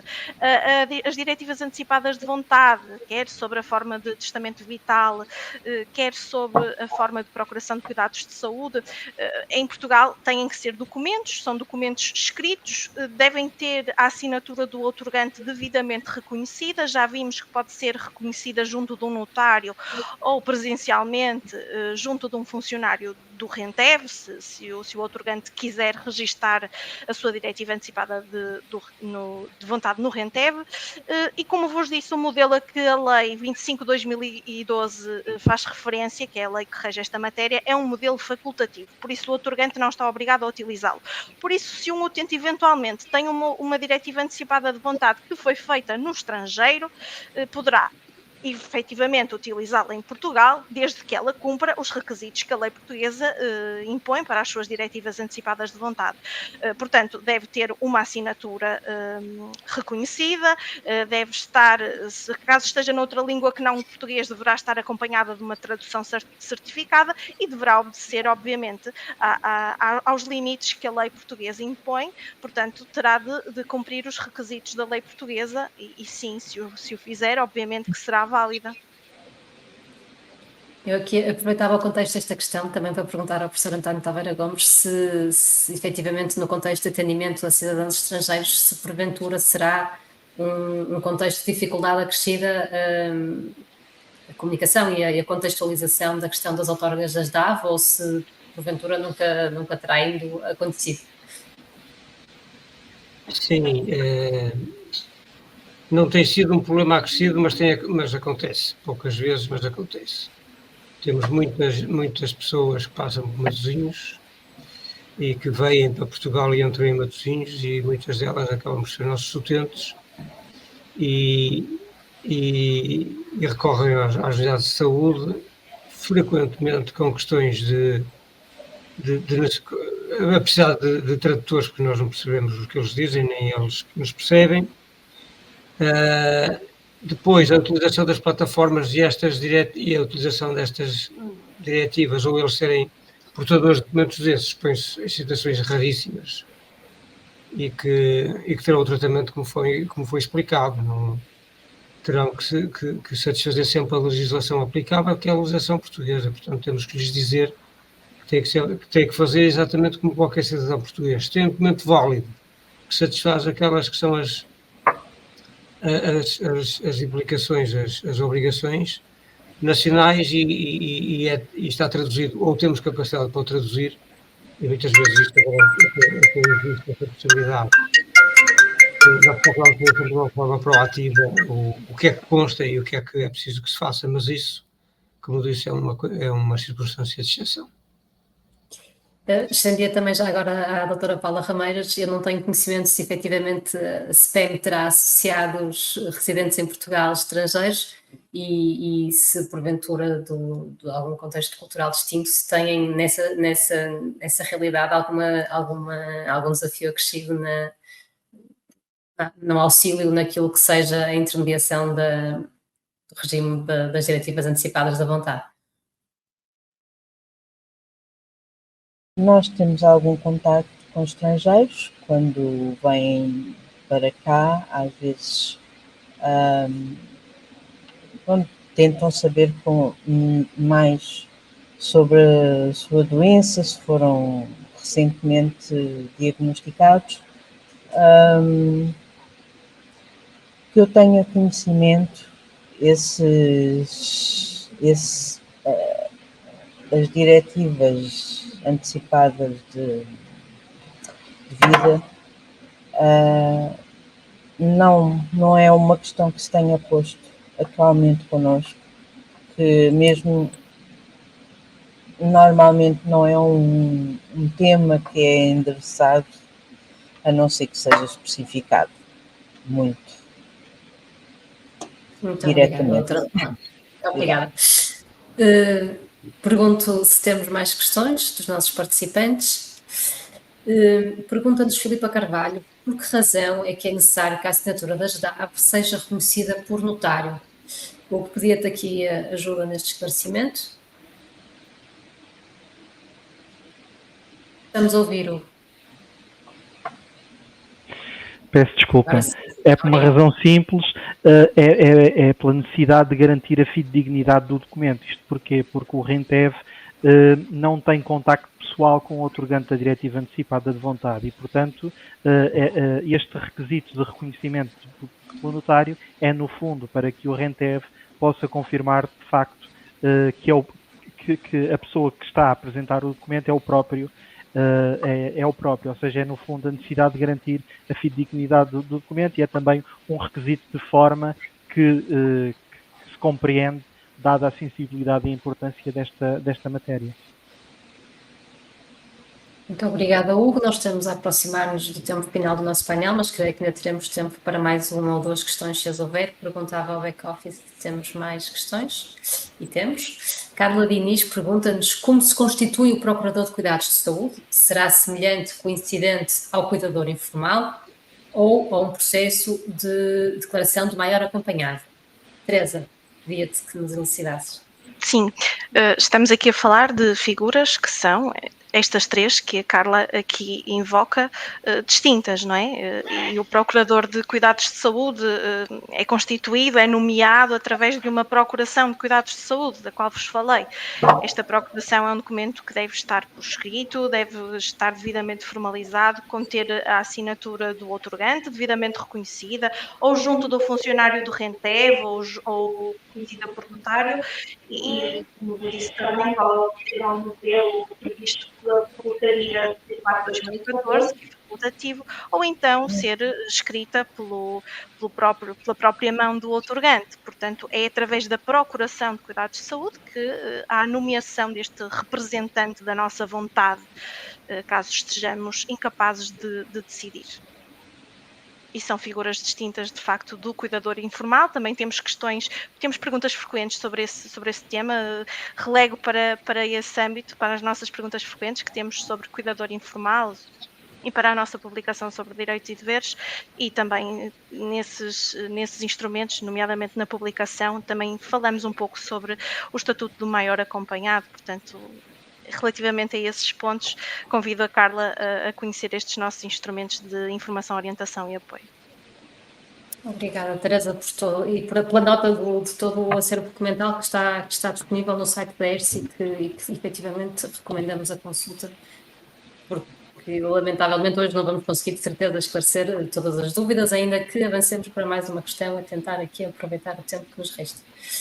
Pergunta-nos a Fátima Marques, em que estrutura das ULS melhor cabe a promoção das DAV e da literacia nesta matéria? Eu penso que aqui não temos bem o contexto desta questão, mas seria, em termos da dinâmica organizacional, não sei se o professor António Taveira aqui nos quer dar algum contributo para ajudarmos ao esclarecimento desta questão. Não sei qual é, dentro daquilo que é a orgânica e a dinâmica de funcionamento, no caso da ULS de Matosinhos, quem são os profissionais responsáveis em primeira linha por esta promoção da literacia, se existe, devia-lhe o seu contributo nesta questão. Muito bem. A maioria das instituições de saúde tem gabinetes ou serviços dedicados ao cidadão ou ao utente. A designação é mais ou menos por aí, e nós temos a integração do RENTEV nesse plano. Portanto, é um conjunto de serviços que está à disposição dos utentes para as finalidades que quiserem, desde obter relatórios sobre a situação clínica, portanto, desde acesso à informação clínica que consta a respeito deles, até ao exercício destas diretivas antecipadas de vontade por esta via. Depois, estes locais de atendimento das pessoas podem estar desdobrados em muitos outros, de acordo com a geografia de cada área, e, portanto, caberá depois a cada ULS desenhar o processo de forma a criar um processo que garanta todos os pressupostos legais, como é óbvio, mas que também satisfaça e seja fácil para os utentes e, portanto, tenha tanta proximidade quanto o acesso a cuidados de saúde e a outras interações a propósito da saúde. Aqui eu falei no exemplo porque fizemos esta centralização como numa área ou duas, mas temos quase tudo descentralizado. Nós fazemos colheitas de sangue para análise, etc., muitos procedimentos nas unidades de cuidados de saúde primários, onde funcionam os cuidados de saúde primários. Portanto, somos nós a ir lá em vez de irem as pessoas todas para o Hospital Pedro Espanha. Mas há algumas questões, como interrupções voluntárias de gravidez ou este registro de diretivas antecipadas de vontade, que faz sentido, são exigentes do ponto de vista legal, faz sentido ter profissionais dedicados e, por uma questão de eficiência, juntando tudo, criamos esta resposta desta maneira, mas faz sentido aquilo que for aplicável e mais e que vá melhor de encontro aos cidadãos, de acordo com a localização e a capacitação dos profissionais para o efeito. Portanto, não há Por uma questão de curiosidade mais prática, professor António, perguntava-lhe, qualquer utente que se dirija, disse-me que é no Hospital de Pedro Spano que está centralizado o balcão Rentevo, qualquer utente que se dirija ao Hospital de Pedro Spano no intuito de fazer o registro da sua DAV, como é que é feita o acolhimento deste utente? Portanto, ele pede uma informação, diz qual é o propósito da sua deslocação e quem é, em primeira linha, o profissional que o recebe e qual é o procedimento que se desenrola a partir deste momento. A primeira linha de atendimento dos utentes para isto ou outra coisa qualquer é sempre a mesma, é a mais próxima. Normalmente são as unidades de saúde primárias. E existe lá a agenda para este procedimento. E, portanto, o utente vai lá e fica imediatamente com o agendamento para o efeito. Depois já sabe qual é o objetivo, qual é o local, quem é o profissional e o processo todo em que vem. E, portanto, vem dirigido especificamente para aquele objetivo com dia e hora marcado. E, portanto, isto permite ao utente também escolher o horário, escolher tudo o que seja da conveniência. E, portanto, o foco é na pessoa e no exercício e na possibilidade, de acordo com a disponibilidade que temos, a total disponibilidade para acomodar, dentro dos limites dessa disponibilidade, os interesses de cada pessoa. Portanto, ela faz o agendamento em qualquer sítio de contacto das unidades de saúde da ULS, portanto, na sua centro de saúde, vai ao secretariado, ou então pode fazê-lo por via eletrónica. Muito antes de haver estas aplicações do MySNS e outras coisas, whatever, já havia uma aplicação para os utentes da ULS de Matosinhos que faz exatamente o mesmo, mas no universo da ULS. E lhes permite marcar tudo, aceder a resultados de exames, alterar a marcação de consultas, até permitia agendar o pagamento e fazer o pagamento de taxas quando havia essa questão das taxas, e também permite fazer o agendamento para este objetivo. Muito obrigada, professor António. Perguntava se ainda temos tempo para mais uma ou duas questões. Rosa Guerreiro pergunta-nos como se pode garantir a vontade de um cidadão que faz a sua DAV e após os 5 anos de validade, a altura para fazer a renovação, já não tem condições psíquicas, mentais para o fazer. Aliás, eu penso que isto relaciona-se diretamente com os requisitos prévios que tu explicaste para haver condições de elegibilidade para a outorga da DAV, se nos puderes recordar. Certo, isto resulta, esta questão é muito interessante porque a nossa legislação, a nossa lei sobre diretivas antecipadas de vontade tem uma previsão expressa que responde a esta questão. E de facto, de acordo com a nossa lei, as diretivas antecipadas de vontade mantêm-se em vigor, ou seja, não caducam ao fim de 5 anos, quando ocorra uma incapacidade do outorgante no decurso deste prazo de 5 anos, ou seja, uma incapacidade que lhe impede de confirmar e de realizar novamente a DAV. Por exemplo, foi o exemplo que eu dei, podemos pensar aqui nas pessoas que depois vêm a sofrer de Alzheimer. Portanto, estarão protegidas porque as DAV mantêm-se em vigor mesmo após estes 5 anos decorridos, nestes casos em concreto. Agora sim, vamos mesmo para a última questão, já não temos tempo, só pena de entrarmos no tempo do próximo painel. Pergunta-nos Sandra Ventura, enquanto prestadores de cuidados de saúde, devemos promover junto dos utentes a figura do Procurador de Cuidados de Saúde? Se sim, qual a forma mais correta? Eu acho que o professor António já foi falando desta vontade dos próprios profissionais de saúde, mas pedia-lhe também um comentário final a esta questão.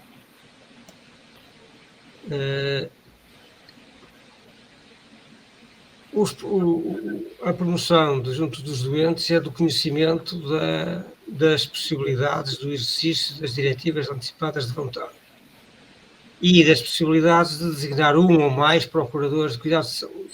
Depois, o exercício desse direito faz parte daquilo que os utentes quiserem fazer.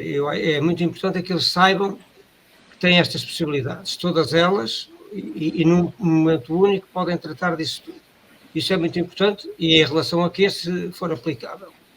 Como eu dizia há bocado, sempre que houver interação que nos permita abordar a questão, nós dizemos às pessoas que é muito importante, além disso, se tem vontade de deixar claro que há coisas que autoriza ou não autoriza por parte dos prestadores de cuidados de saúde, então é aconselhável que use todos os meios que a lei dispõe à disposição e que lhe garantam o exercício dessa vontade. E, portanto, por isso é que a maioria, praticamente a totalidade das pessoas que fazem cá o testamento vital, nomeia pelo menos um procurador de cuidados de saúde. Percebe que é uma mais-valia para garantir o exercício dessa vontade nas circunstâncias que venham a ocorrer em que seja aplicável. E, portanto, se quer exercer esse exercício de estabelecer diretivas antecipadas, é uma forma de chegar a atingir melhor esse objetivo. É isso que se deve dizer às pessoas e depois cabe a elas